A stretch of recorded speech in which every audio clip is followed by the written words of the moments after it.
The beat of the drums echoes in the pulse beat of the young braves. Salut les joueuses, salut les joueurs, je suis Paul Gara et je suis toujours en compagnie d'Elodie pour continuer notre débrief du Festival international des Jeux de Cannes 2024. Salut Elodie. Salut Paul Gara, salut à toutes, salut à tous et ravi de revenir dans ton podcast. Oui, comment tu vas? Parce qu'en fait, depuis la semaine dernière, puisque nous enregistrons en 2 fois, est-ce que tu vas bien? Bah écoute, ça va et puis ça y est, je crois que je me suis remise de Cannes, enfin. Ça y est, enfin. Au bout de 3 semaines, on peut dire que ça y est, on a passé le seuil de la fatigue, on est revenu presque à une vie normale. Et ouais, on a passé la trentaine, hein. Qu'est-ce que tu veux, on se remet pas aussi vite qu'avant des soirées de débauche. La trentaine, t'es même généreuse en tout cas dans mon cas. Ah oui, non, mais je veux dire, j'ai passé la dizaine des 30, quoi. Je suis Ouais, voilà, c'est ça. De l'autre côté, quoi. Alors, on continue parce qu'en fait, on a du pain sur la planche. Hein. La dernière fois, on s'était arrêté, on avait fait 21 jeux. Bah, bien. Et puis, écoute, on a 21 qui nous attendent. Donc, on va pouvoir continuer. Quel grand chelem, quand même, on se fait, là. Ouais, là, c'est fou. Finalement, quand même 42 jeux, c'est pas mal. Et alors, en off, hein, pour tout dire, comme on se disait que la première partie, on l'a réécoutée et que le nombre de fois où on disait c'était pas notre type de jeu, qu'on était nuls, qu'on n'était pas... Ouais, on se demande si on aime vraiment les jeux de société, finalement. Si on les aime, je pense. Et on les aime tellement qu'on en attend beaucoup. Ouais, peut-être trop. Je crois que c'est ça. Et puis aussi le fait qu'on joue à pas mal de trucs, toi encore plus que moi. Ça me fait un peu ça sur le cinéma ou les bouquins, qui sont mes 2 autres médias de prédilection. Mm-hmm. Et ben, je lis énormément. Je lis, je pense, 2 romans par semaine. Ouais. Et c'est assez rare qu'il y en ait un qui me décoiffe complètement et que je me dise « Waouh, je suis en train de lire un truc que j'ai jamais lu. La plupart du temps, je vais lire des bouquins, je vais les trouver très, très cool et sympa, mais pas hyper innovant, surtout que je lis quasiment que des polars et de la littérature de l'imaginaire. Ouais. Et c'est assez rare qu'à polar, je me dise « Waouh, mais cette écriture de ouf que j'ai jamais vue ailleurs. » Enfin, et je pense que c'est un peu pareil avec les jeux, quoi. Ça veut pas dire qu'on les aime pas, ça veut juste dire que... Mais, je comprends ce que tu veux dire parce que moi, c'est moins le cas maintenant, mais à une époque, je regardais beaucoup, beaucoup, beaucoup de films et donc des classiques de tout. Et j'ai eu la fameuse carte quand ils ont lancé les cartes, tu sais, les cartes de cinéma qui te permettaient d'y aller autant de fois que tu voulais et tout. Ouais. Au départ, tu te dis c'est super cool, je vais voir plein de films. Et en fait, au bout d'un certain temps, enfin même assez rapidement, j'en suis arrivée au constat que de toute façon, les films que j'avais très envie de voir ou qui étaient entre guillemets les très bons films ou sur lesquels il y avait de très bons retours, j'aurais été les voir quoi qu'il advienne. Et que ceux que j'allais voir en plus, c'était des films finalement assez moyens que j'aurais jamais été voir en salle si j'avais pas eu cette carte. Et j'avais l'impression de voir plus de films très moyens à la fin que de voir de très bons films, quoi. Et j'ai arrêté avec cette carte de cinéma parce que ça finalement ça provoquait l'effet inverse de celui recherché, quoi. Tu vois, j'avais l'impression de voir que des choses très moyennes et plus de profiter vraiment du cinéma comme je l'aimais, quoi. Ouais, je vois tout à fait ce que tu veux dire. Et je pense que c'est un peu ce qu'on vit avec les jeux, comme on joue à beaucoup, beaucoup de trucs, qu'on est curieuses toutes les deux. Et mine de rien, on chope beaucoup de... Si je fais un peu aussi le parallèle avec de chercher des pépites d'or, on trouve beaucoup de morceaux de verre un peu polis qui sont pas vilains, mais qui n'ont pas énorme de valeur. Et les pépites d'or sont assez rares. Et c'est aussi ce qui fait la particularité de tous les médias et la richesse des médias, c'est de se dire qu'il y a une création prolifique et que c'est chouette que tout type de jeu ou tout type d'art ait sa place aussi, mais que des pépites et des chefs-d'œuvre, il n'y en a pas tant que ça. Ouais. Et c'est ce qui donne de la valeur à ces chefs-d'œuvre et à ces pépites. Tout à fait. On est complètement d'accord. Tout à fait d'accord sur le constat avec toi, quoi. Et en fait, et de toute façon, je pense pas qu'il soit possible, même si tu augmentes en volume la production, tu ne peux pas augmenter dans la même proportion les chefs-d'œuvre. En fait, ce n'est pas possible. Non, je pense pas non plus. Je n'y crois pas à ça. C'est pas comme en sport où si tu dis que tu vas mettre une population inciter une population, une classe d'âge à faire beaucoup d'un certain sport, tu vas développer plus de champions. Je pense pas que ce soit le parallèle puisse être fait, tu vois. Je pense qu'on n'est pas sur le même type d'excellence, en fait. Enfin, en tout cas, ou de processus. On n'est pas sur le même type de processus, ouais. Et tu penses qu'on développe vraiment plus de champions si on met des... Ouais, si. Est-ce qu'on va pas plus avoir d'athlètes, ok, mais que des champions, des énormes champions, t'en as peut-être pas tant que ça. T'auras quand même une amélioration globale du niveau de tous, quoi, en fait. Hein. Ouais. T'as vraiment une montée de niveau de tout le monde. Alors que je pense que pour les œuvres d'art, c'est pas exactement. Enfin, tu peux pas. Ça ne se vérifie pas, en fait. Ok. Cette règle se vérifie pas. Je pense. Après, je le dis ça. C'est un peu du café du commerce parce que j'ai pas fait d'études sur le sujet. J'ai pas de statistiques à vous donner. Mais bon. Voilà. Bon, on va attaquer notre petite fin de festival. Donc, on a les 21 jeux restants. Et puis alors juste aussi pour dire, c'est vrai que les types de jeux, je disais, j'ai souvent dit, c'est pas trop mon type de jeu. Il faut dire que moi, je suis plutôt une fan soit de jeux très narratifs, soit de jeux d'enquête ou d'escape et aussi d'Eurogame. Et c'est typiquement le genre de jeu auquel on ne joue pas en festival. Donc, je pense aussi que ceci explique cela, quoi. Je me verrais pas faire 3 heures d'un jeu de gestion dans un sous-sol à Cannes le dimanche matin après 3 jours de festival, couché à pas d'heure. Voilà, quoi. Donc, je pense aussi que ça explique peut-être le constat. Moi, c'est un peu pareil que toi. Je regrette, dans ces gros jeux, je regrette de ne pas avoir joué à Wonderland's War. Ouais. Très, très envie. Juste sur la tronche. Hein. Vraiment, là, je suis assez futile de ce côté-là. Et tu as le droit. Voilà. Bah, il faut trouver une façon de choisir les jeux qu'on a envie d'essayer, hein, parce que vu la pléthore qui en sort. Et je faisais pareil pour les CD, pour les films. C'était souvent sur l'affiche ou sur la jaquette d'une œuvre que j'allais vers elle. Je pense qu'il y a aussi quelque chose, un lien esthétique qui se crée et j'y crois un peu à ça, à cette espèce d'appel de l'œuvre. Oui, je pense que ça joue énormément aussi dans l'attraction en fait que tu vas avoir, l'attirance que tu vas avoir envers un jeu. Voilà. Et ben écoute, on va commencer avec un jeu auquel on a joué ensemble. Oui. Alors je tiens à le dire, c'est Pénélope qui m'a dit, je crois le jeudi soir, elle m'a dit « Ah, faut absolument que tu ailles jouer à ça, c'est vraiment pas mal du tout ». Et donc on s'est, le vendredi, quand on était toutes les deux, on a été jouer ensemble à Littoral, un jeu de Brian Burcoyne qui est illustré par Fanny Saulnier et qui est édité par Randolph. C'est un jeu dans lequel en fait, c'est une sorte de, je sais pas si on peut dire de stop ou encore, ou plutôt de prise de risque, puisqu'on va retourner, en fait, on va piocher dans un sachet des jetons en bois, il me semble. Hein. C'est ça. Des palets, ça ressemble plutôt à des petits palets. Petits palets. Qui représentent soit la mer, soit des crabes, soit des rochers. Et en fait, quand on les prend, on va les placer donc entre les joueuses, il y a effectivement l'océan. On a la possibilité de les placer. Si ça ne nous convient pas, on peut les retourner, mais on sait ce qu'il y a derrière. Et ensuite, on va avoir la possibilité de ramasser ces palets. Alors, soit on va avoir X rochers pour cacher un crabe, alors je sais plus, il y a les coquillages, etc. Et selon ce qu'on va avoir de disposé dans la mer, on va pouvoir prendre ou pas des palets. Et une fois qu'on a pris, notre tour s'arrête et c'est à l'autre joueur ou joueuse de jouer. Et toute la question va être de savoir, est-ce que je laisse ça dans la mer ou bien est-ce que j'essaie d'aller en chercher un petit peu plus? Est-ce que je suis un peu plus patient ou patiente? Moi, je trouvais que c'était vraiment super chouette. Vraiment une très bonne découverte. Je pense que j'y serais peut-être pas allée spontanément. Je ne sais pas pourquoi, comme quoi on a des a priori. Et moi, je trouvais que ça fonctionnait. C'était vraiment bien. La prise de risque fonctionne bien. Elle est bien dosée, c'est-à-dire c'est pas non plus ultra violent parce que tu peux toujours t'en sortir. Mais tu as plein de petits choix intéressants qui vont se créer au fur et à mesure de ce que tu pioches. Oui, et pour le coup, moi, j'en ai refait beaucoup de parties de Littoral puisque je l'avais pris à Cannes et c'est le jeu auquel j'ai le plus rejoué depuis que je suis rentrée, que j'ai fait découvrir à pas mal de potes et à chaque fois, on part jamais sur une seule partie, on en fait au moins 2, voire 3. Ok.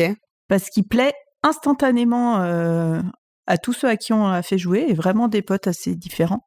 Et oui, ce côté jusqu'où je vais piocher dans mon sac pour remplir le fond de la mer, parce que plus je vais remplir le fond de la mer, plus je vais laisser de possibilités à mon adversaire de prendre des trucs. Enfin, mon ou mes adversaires, ce qui joue de 2 à 5, nous on y a joué même à 6 et ça marche aussi à 6. C'est vrai que nous on a joué à 2, donc c'était encore plus stratégique parce qu'on savait que ce qu'on laissait c'était pour l'autre. Ouais, carrément. Il n'y avait pas de... Ouais.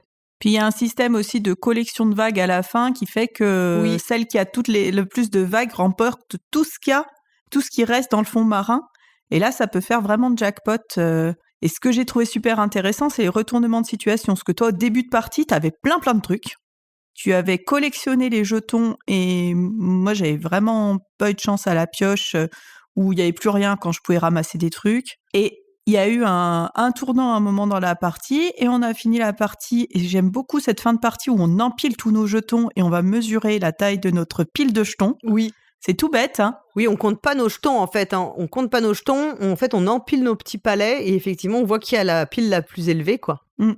Et ce truc où t'approches la pile de l'autre, où t'as l'impression que finalement t'es super en dessous, puis quand tu t'approches, là j'ai perdu un palet par rapport à toi, c'était vraiment très serré. Au final, ça. Et la plupart des parties que j'ai faites, on a souvent fini très serré aussi, donc ce qui fait qu'il y a vraiment une petite tension quand t'approches ta pile. C'est tout con, mais j'ai trouvé ça délicieux comme moment. Et après, on peut aussi noter que l'édition est très réussie. Le matériel est vraiment super chouette. Oui. Ça t'apporte un vrai plaisir de jeu. Tout à fait. Et t'arrives presque, tu te projettes dans ce fond marin, en fait. Oui. Sans difficulté. C'est pas factice, c'est pas un thème dont t'as l'impression qu'il sort un peu du chapeau. T'es vraiment dedans. Le sac dans lequel tu pioches, il est super agréable parce que c'est pas toujours le cas, parce que des sacs dans lesquels on pioche qui sont trop petits, pas super résistant et au bout de 3 parties il s'arrache et tout. Là tout a l'air de bonne qualité. Ah non, là ça fait vraiment mini sac marin.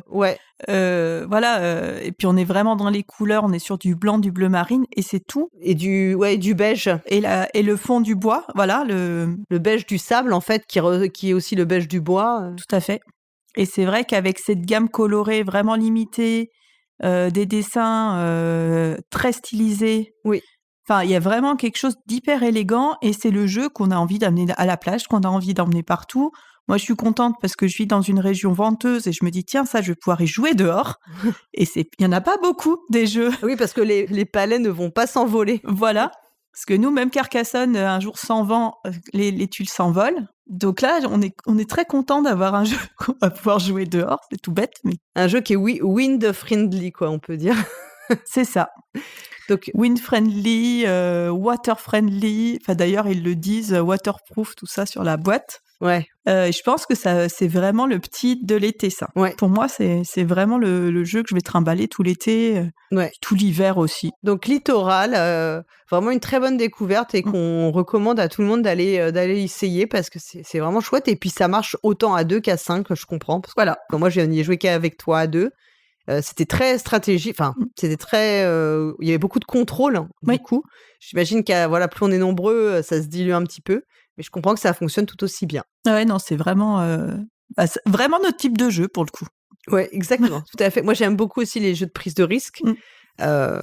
Et parce que moi, j'ai tendance à continuer. Je me suis aperçue de ça, en fait. Je pensais que j'étais quelqu'un de prudent, mais pas tant que ça dans les jeux. Quand il n'y a pas d'enjeu, j'ai pas de problème à y aller, quoi. Ah, moi, les charlatans de Belcastel, mais combien de fois j'ai fait péter mon chaudron. Donc voilà, Littoral, vraiment un coup de cœur partagé pour nous deux. Ouais. Et puis on va continuer avec Traître-mot, un jeu auquel tu as joué sans moi, du coup. Et là, 2 salles, 2 ambiances, quoi. Aïe. Ouais. Donc c'est un jeu de Jean-Paul Monet et Ségolène Monet, illustré par Simon Douchy et qui paraît chez Blue Orange. Que dire de ce jeu ? Bon. On a quelques cartes en main avec des mots et il va falloir qu'on les place. Donc on est un peu sur un système à la Il était une fois où il fallait placer ces événements. Là, il va falloir qu'on place les mots. Donc chacun son tour va dire un mot. Le suivant va... par exemple, si je dis fusée, tu vas pouvoir dire lune ou planète ou cosmonaute. Il faut qu'il y ait un lien entre le mot que je vais dire et le mot que tu vas dire. Et il faut essayer de placer ces cartes. Ok. Sans que les autres nous voient venir trop et nous disent c'est le mot et nous empêchent de le poser en disant non mais là c'est vraiment trop tiré par les cheveux, il y a rien à voir avec la choucroute. Et c'est tout. Bon. Et en fait, je sais pas si tu te souviens, mais l'année dernière, on avait des auteurs qui nous avaient fait jouer un proto quand on mangeait au Manolan. Oui. C'est exactement pareil. Et t'avais dit, tu leur avais dit, mais votre jeu, il est vraiment naze. Moi, jamais je peux dire une chose pareille. Tu te souviens? C'est pas du tout mon style. Et c'était vraiment naze. Ils étaient au tout début et c'était pas terrible. Et ben là, c'est le même jeu. D'accord. C'est le jeu auquel ils nous avaient fait jouer qui était vraiment pas terrible et toujours dans sans retouche à ce jeu-là. Et j'en ai reparlé avec eux et eux, ils ont avancé sur leur projet. Et donc j'attends veille que leur projet sorte en espérant je pense qu'il sera beaucoup mieux que ça parce que là franchement, il y a rien en fait. J'y ai trouvé aucun intérêt quoi. Ok. Et c'est parce qu'en fait ça c'est un truc qui existe déjà. Enfin, on a tous fait ça à l'école. On pioche des mots dans un chapeau ou dans n'importe, et on doit essayer de réussir à les placer en cours. Et je pense qu'on a. Bah oui. Et en fait, j'ai envie de te dire, que tu places cornichon en cours de maths ou. Voilà. Est-ce que t'as besoin d'en faire un jeu? Peut-être pas. Bah non. C'est ça qui est dommage. Enfin, si t'y apportes rien d'autre, bien sûr, hein, parce que. Bah là, j'ai rien vu d'autre. Et j'ai trouvé ça très laborieux, pas drôle. Mm-hmm. Non, vraiment. Et puis je suis désolée. Enfin voilà, ça m'embête de dire j'aime jamais dire du mal d'un jeu.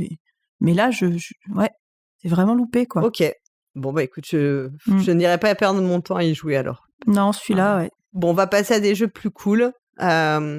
Alors moi, j'ai joué à Rivage, un jeu de Joachim Thom, illustré par Nayad et édité par Ketchup Games.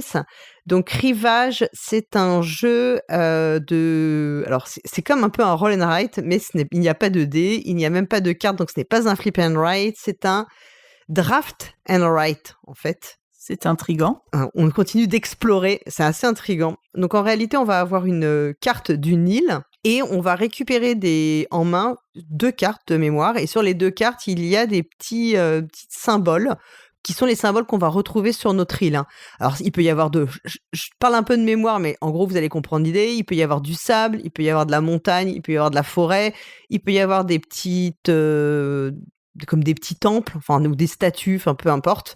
Et donc, en fonction de ce que vous avez arrivé vos 2 cartes, vous avez une ligne qui vous dit, bah, par exemple, si je choisis cette ligne-là, je vais pouvoir cocher 3 cases de sable et puis 2 cases de forêt. Je dis n'importe quoi. Hein. Et donc, tu vas partir, t'as ton île avec un bateau pour le point de départ. Et en fonction de ça, bah, tu vas pouvoir cocher en adjacence 3 cases de sable et 2 cases de forêt. Et une fois que tu as fait ça, tu vas donc cocher sur la carte que tu as choisie pour progresser sur ton île, tu vas les cocher.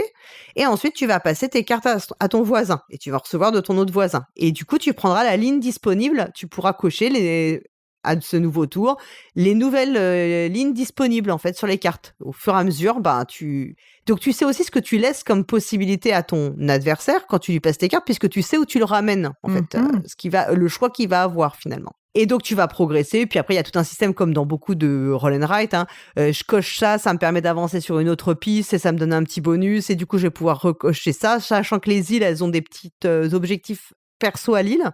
Je dis n'importe quoi, cocher 4 artefacts, cocher 4 statues. Enfin bon, je vous passe ces détails. Je pense qu'on comprend l'idée générale. Ah ouais. Et puis à la fin, il y a des comptes de points. Plus t'as fait d'îles, c'est mieux. Je crois qu'il y a un petit truc de majorité et tout.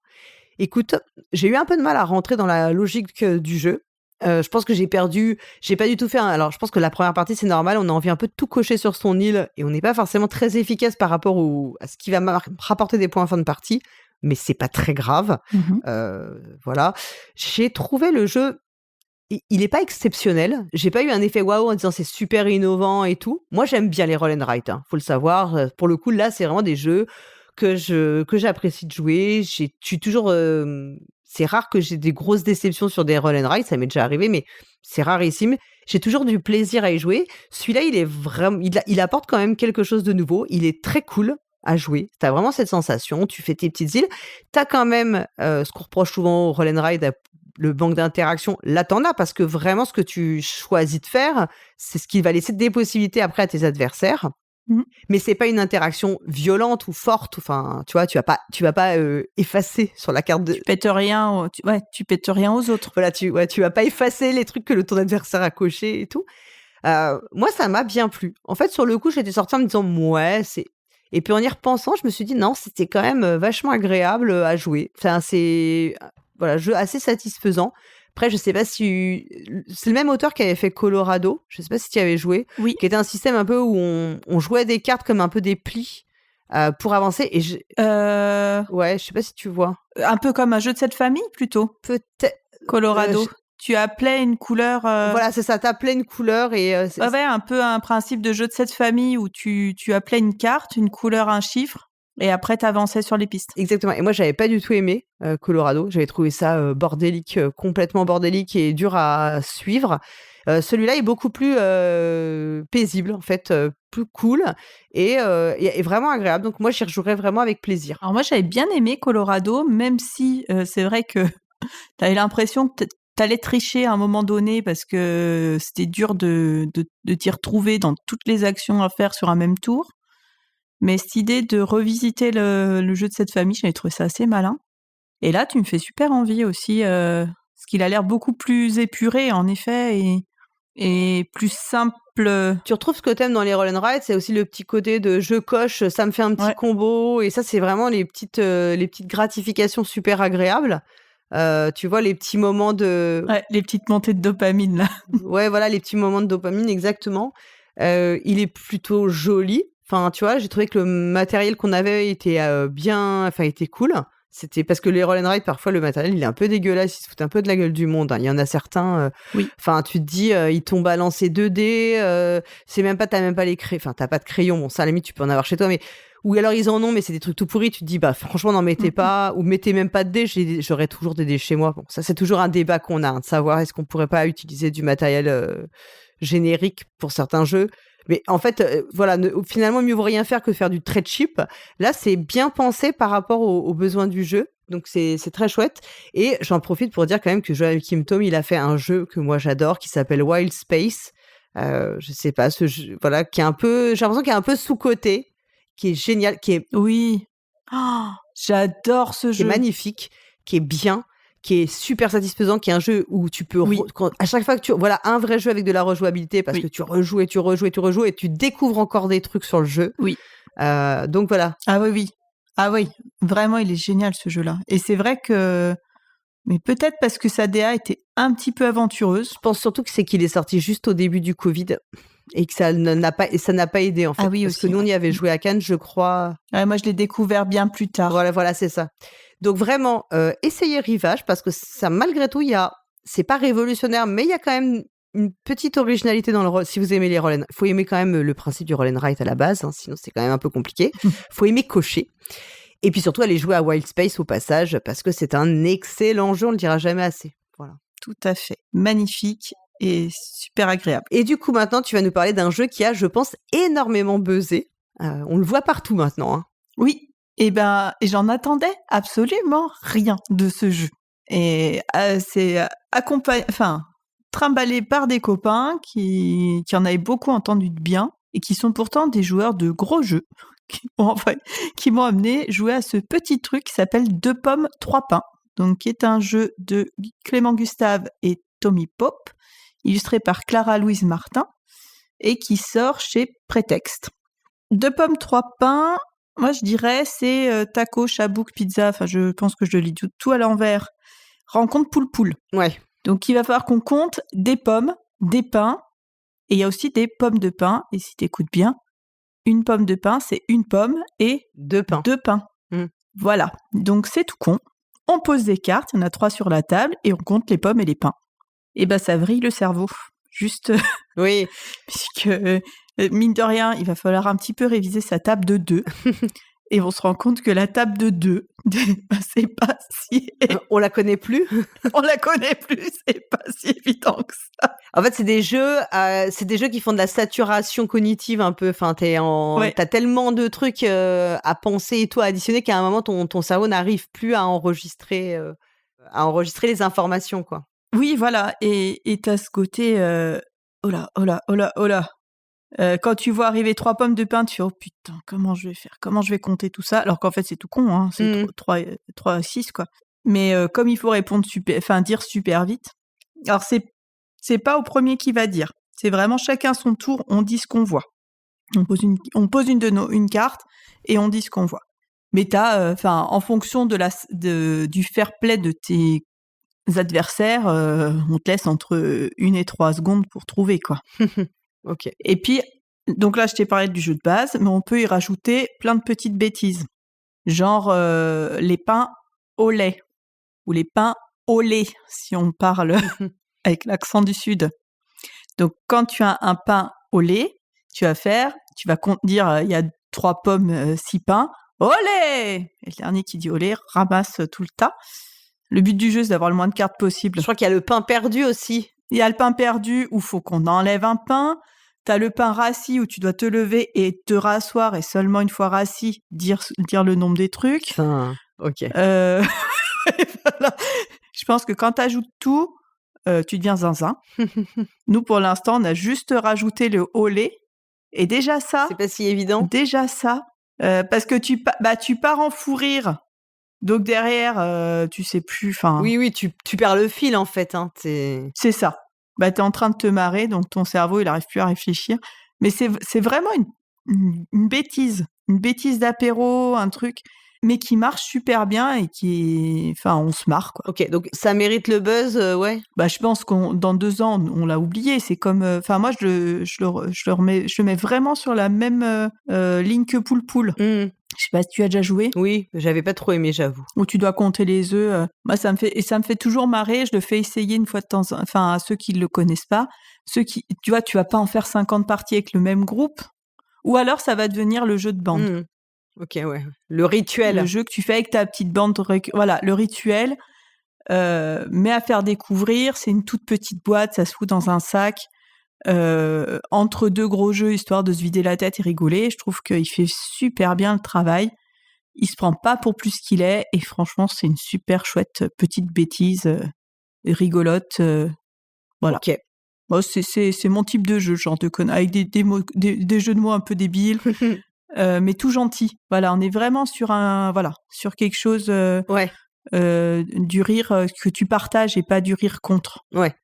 Moi, pour tout te dire, je vais y jouer ce soir, donc je te dirais, j'aurais pu presque te dire ce que j'en ai pensé, mais en général, c'est le genre de jeu, moi, que j'aime bien aussi. Hein.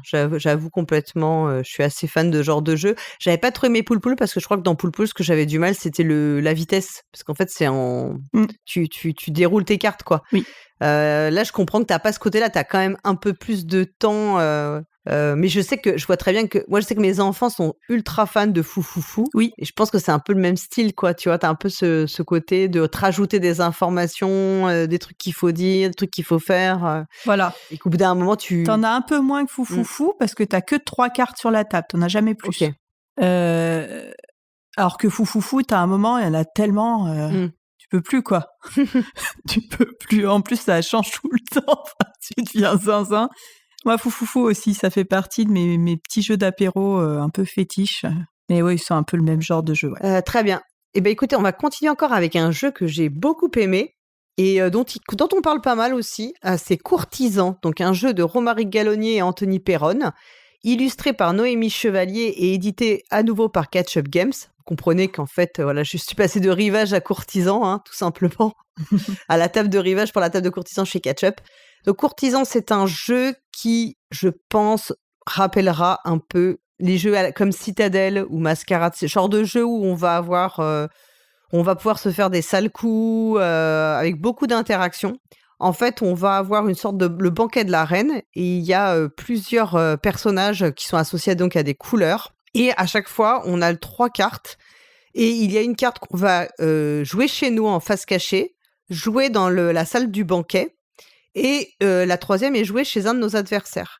Et en fait, on peut placer les cartes soit dans le positif, soit dans le négatif. Ce qui veut dire, et à la fin, par exemple, on regardera, je ne dis pas sur un personnage, le personnage bleu, mais on va regarder combien il y a en positif, combien il y a en négatif, et on va faire la différence. Et après, on marquera autant de points que, en gros, les cartes qu'on aura nous devant nous, quoi.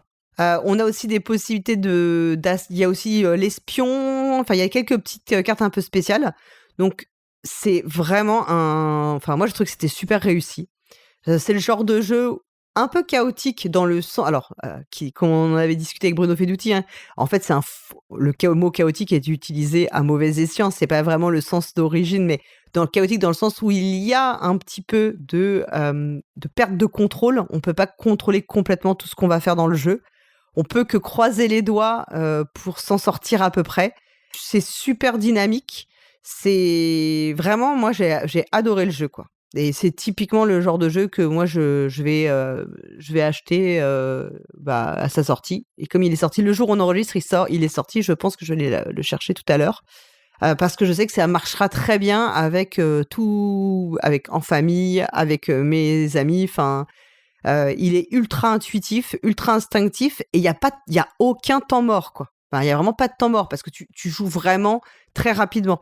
Et c'est un peu le souci de certains qu'on avait dans Citadel, c'est qu'il peut y avoir un peu de temps mort le temps que tout le monde choisisse son rôle. Là, on joue à notre tour, on a 3 cartes, on a 3 choix possibles pour les placer. Ça va super vite en fait. Tu t'es obligé de te décider rapidement. Donc il y a un rythme, une dynamique qui est très bien. Et je pense qu'il y a plein de petites subtilités que tu vas pouvoir découvrir au fur et à mesure que tu joues pour voir comment, si tu as vraiment envie de gagner, comment tu peux optimiser ta victoire, quoi. Enfin, optimiser les points que tu vas faire, des stratégies qui seront peut-être complètement contrées par les autres. Donc voilà. Je sais pas, toi tu me donnes bien envie. Non, j'y ai pas joué. Vraiment, je conseille. Hein. Et j'ai vu, oui, qui buzzait un peu et qu'on en parlait un petit peu. Donc la DA est plutôt chouette aussi, du coup. Et moi, ça m'a vraiment beaucoup plu. Hein. Vraiment, j'étais assez enthousiaste en sortant de la partie. L'autre personne avec qui on a joué avec d'autres personnes qu'on ne connaissait pas, mais personne avec qui j'étais, on était vraiment tous les deux super enthousiastes, quoi. Ok. Alors, on continue maintenant avec un jeu enfant. Oui, Kid Express. Donc, la version enfant de Colt Express. Donc, de Cédric Lefebvre et Christophe Rimbaud et illustré par Jordi Valbuena. Donc, l'équipe de Colt Express, quoi. Ok. Donc, on retrouve tous les marqueurs du grand frère, le train en 3D sur lequel on va pouvoir se balader, etc. Et nous sommes une bande d'enfants qui va aller défendre les biens des passagers du train contre les bandits de Colt Express, quoi. Donc on retrouve Belle, on retrouve certains des personnages du jeu d'origine. Ok. C'est coop du coup ? C'est coop. Et c'est en partie un jeu de pichenette. Ah donc, ok. Donc nous sommes, nous allons aider en fait le fils ou la fille du Marshal pour je sais pas quoi. Enfin, j'ai un peu de mal à savoir ce que j'en pense de ce jeu parce que je me demande si on a joué avec les bonnes règles. Ah, toi aussi, Tellement. T'as eu le syndrome comme moi Inori où du coup tu ne sais plus quoi penser. Déjà, à se dire, est-ce qu'on a joué vraiment avec toutes les règles ? Parce que si oui, c'était nul. C'était vraiment mou du genou, quoi. Aïe. Donc les règles avec lesquelles on a joué, c'est que je choisis, j'ai mon personnage, on a chacun notre enfant, qu'on va déplacer dans un des wagons. Il y a autant de wagons que de joueurs-joueuses. Quand on se déplace dans un wagon, on va mettre de côté un des bagages du wagon, s'il n'y a pas de bandit. Au dos du bagage, il va y avoir quel bandit on fait déplacer. Enfin, si on déplace un bandit, et dans quel wagon il va venir. Ok. S'il se retrouve dans le nôtre, on se fait éjecter du train, ce qui est un peu violent. Qu'on imagine le gamin qui roule boule le long des rails. Et c'est les bandits, quand ils sont présents dans les wagons, c'est eux qui vont choper des bagages ou des coffres-forts. Enfin bref, le magou, quoi. Et on a la possibilité aussi de se mettre sur une espèce de petite diligence qui va naviguer en parallèle du train pour aller shooter avec une espèce de catapulte les bandits. Donc c'est là que ça devient le jeu de pichenette. Ok. Ça, c'est rigolo. D'accord. Ça, c'est rigolo. Le moment où tu essayes de pichenetter et de déjecter les bandits, ça, c'est rigolo. D'accord. Mais alors le reste... Pas ouf. Bah non, c'est pas ouf, quoi.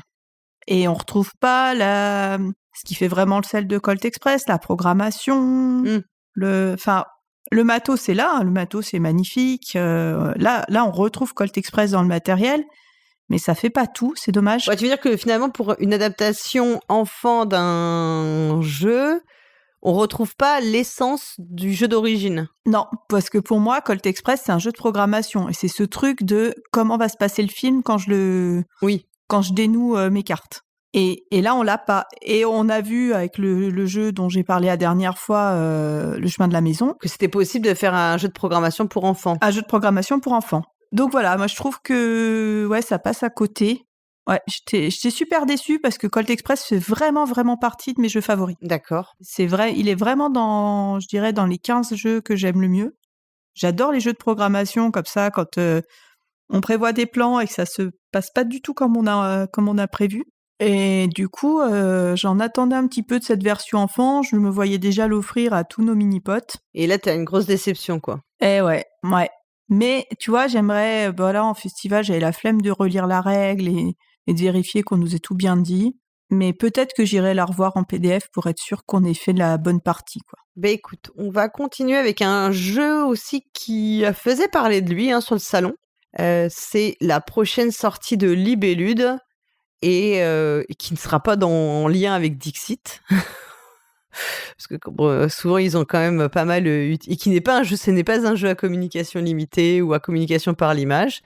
C'est Harmony, un jeu de Johan Benvenuto et illustré par Maeva da Silva. Donc Harmony, c'est un jeu qui pourra vous rappeler un jeu qui s'appelle Dreamscape, dans lequel on récupérait justement des petits palais en bois de couleurs et on allait construire des paysages oniriques. Et après, parce qu'on était dans une sorte de rêve. Dans Harmony, ça va être un petit peu, on va retrouver un peu cette idée-là, puisque on va récupérer à notre tour de jeu un pool de plusieurs palettes de couleurs, sachant que les gris sont des montagnes, les marrons c'est le bois, le vert ça va être la cime de l'arbre, le bleu c'est la rivière, et on va les agencer sur notre plateau individuel, sachant que par exemple la rivière elle va scorer d'une certaine manière, donc c'est comment dire, ça va être pas la file la plus longue, mais en fait, ça va être la continuité la plus longue sans reboucler, en fait. Enfin, il faut vraiment que ce soit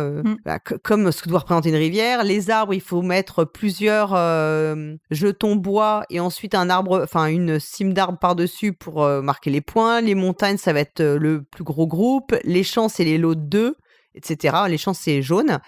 Et en plus de ça, on va pouvoir récupérer...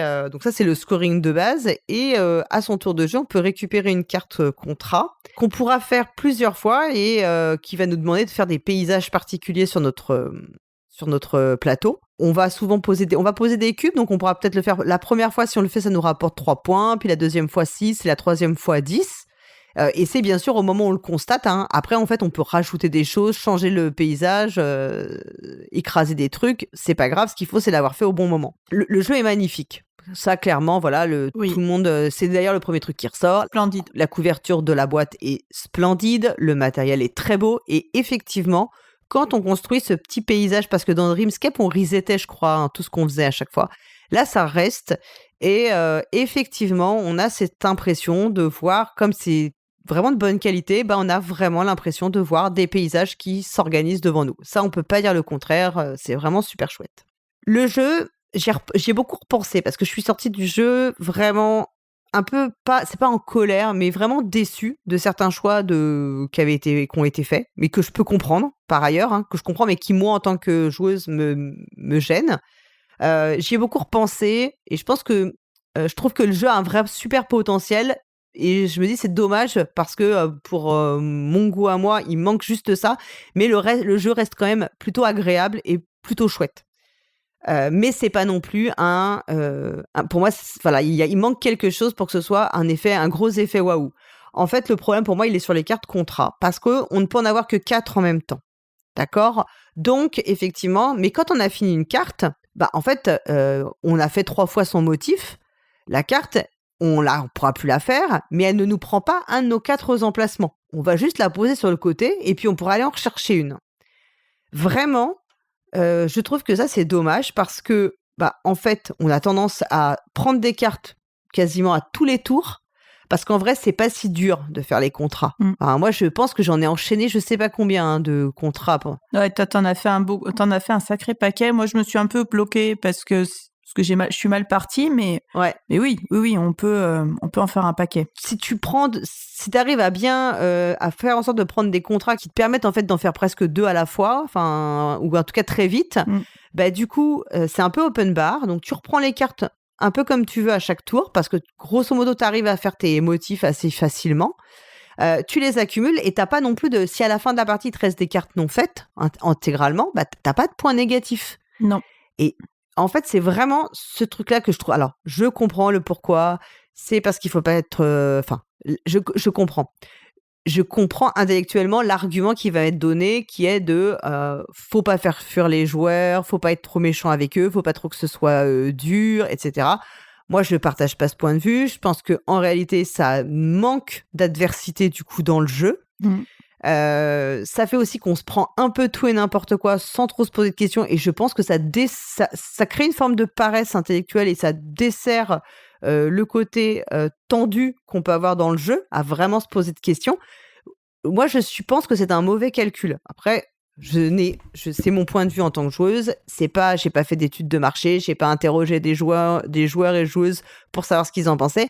Mais moi, c'est le genre de truc, dans les jeux, j'en ai marre de ça, enfin, de ces trucs-là, quoi. Des trucs où c'est open bar, et en fait, t'as tellement pas de contraintes et tellement pas d'adversité que le risque, c'est que tu fasses ces trucs un peu en mode automatique. Ce qui sauve Harmonie, c'est ce paysage que tu construis devant toi, qui te maintient quand même vachement dans le jeu. Ça, c'est sûr. C'est une super bonne idée, le fait que ça reste et que t'as vraiment ce sentiment de construction. Et t'as vraiment un sentiment de satisfaction à la fin, quand t'as vu ton paysage.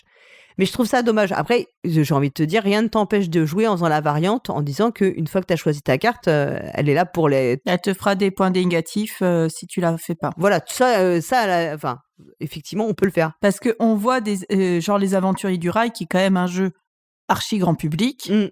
Il le fait, ça. Ouais, c'est un jeu, parce que c'est un jeu... Du coup, tu vas pas aller choisir... Mais c'est un jeu d'il y a 20 ans, tout simplement. Oui. On n'hésitait pas. Mais tu vas pas aller choisir, tu vas pas t'amuser à aller prendre des contrats à la légère, quoi. Ouais. Tandis que là, tu peux même en prendre juste pour faire chier tes adversaires. Oui. Donc, dans le côté, le truc tout gentil, tu peux un peu pervertir le truc pour en faire quelque chose de pas si gentil que ça. Moi, je partage complètement ton opinion. Je pense que je suis même plus sévère parce que j'en attendais beaucoup. J'attends beaucoup des jeux de Libellud quand ils sortent. Je pense que c'est vraiment un éditeur que ça doit être l'éditeur. Vu le nombre de sorties, j'ai d'autres éditeurs où j'en ai beaucoup de jeux. Par exemple, Yellow, parce que mes Yellow, ils en sortent tellement que c'est facile d'avoir beaucoup de jeux Yellow. Libellud, ils en sortent pas tant que ça. Et j'ai quasiment tous leurs jeux. D'accord. Et j'attendais beaucoup de cette nouvelle sortie. Et j'étais assez déçue. Alors, j'en attendais certainement trop, et je pense que ma déception, elle vient de là. Et c'est pas forcément très objectif comme déception. Mais je trouve qu'à chaque fois, ils ont quelque chose d'assez novateur dans leur jeu. Et là, j'ai rien trouvé de très novateur dans ce jeu-là. On est un peu sur la prise des jetons. On est sur un truc un peu à la Azul. Oui. Et le placement, les points, quelque chose à la Cascadia. Oui, alors oui, c'est ça. Et pas très original. Magnifique. Incroyablement beau. C'est vrai que moi, j'ai eu l'impression que les scorings de base, c'était vraiment... J'avais l'impression de jouer à Cascadia. La rivière, c'est les saumons, quoi. C'est ça. Clairement. Enfin, tout à fait. Avec ce truc, des contrats qui viennent en opposition avec les scorings de base, c'est ce qui fait l'intérêt du jeu. Parce qu'en général, ils vont venir un peu en opposition. Les cartes, elles sont absolument fabuleuses. Enfin, il y a une carte avec des loutres, mais t'as une petite loutre avec son sourire, là, on dirait qu'elle vit sa meilleure vie. Moi, j'aimerais tellement être cette loutre. Donc, le graphisme de Maiva da Silva, les illustrations de Maiva da Silva, incroyable. Mais moi, j'ai été très, très, très déçue par ce jeu, malheureusement. Mais je pense que, voilà, c'est pas du tout objectif comme déception, donc... Moi, j'étais plus un peu énervée en sortant, et j'ai un peu pris du recul sur le jeu. Mais voilà, en fait, ce que je trouve, c'est qu'il est symptomatique des choix qui sont faits aujourd'hui en termes de...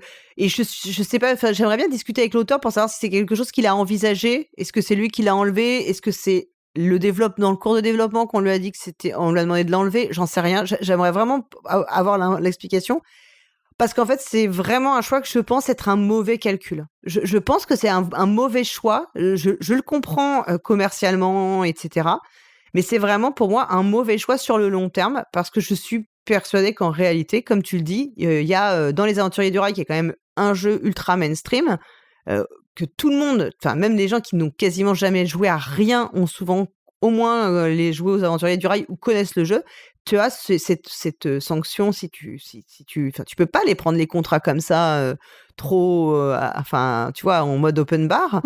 Et je pense qu'en fait, oui, c'est pas méchant. Bah, ça amène de la tension. Ça amène de la tension et ça amène de la tension et tu joues mieux. Oui, à mieux jouer. Mais bien sûr, ça t'aide à mieux jouer, à plus être impliqué dans ce que tu fais. Et moi, je trouve que ces jeux qui sont trop gentils et qui sont trop gentils avec les joueuses, eh ben, ils te poussent pas à t'investir plus que ça parce que tu sais que tu joueras un peu en mode automatique et que tu arriveras à faire. Quand tu as un peu l'habitude de jouer, tu sais bien que tu arriveras à faire quelque chose. Peut-être que tu ne gagneras pas, mais voilà, moi, on joue pas tous que pour gagner. Enfin, on l'a déjà dit plusieurs fois, toi et moi, dans l'autre émission. Oui. Et moi, je pense que c'est un mauvais, c'est un mauvais calcul, quoi. Et bon, après, voilà, rien n'empêche de faire la variante. Bah, c'est pas assez faire confiance en l'intelligence des joueuses, en fait, de faire ça. C'est un peu les prendre pour des beunettes.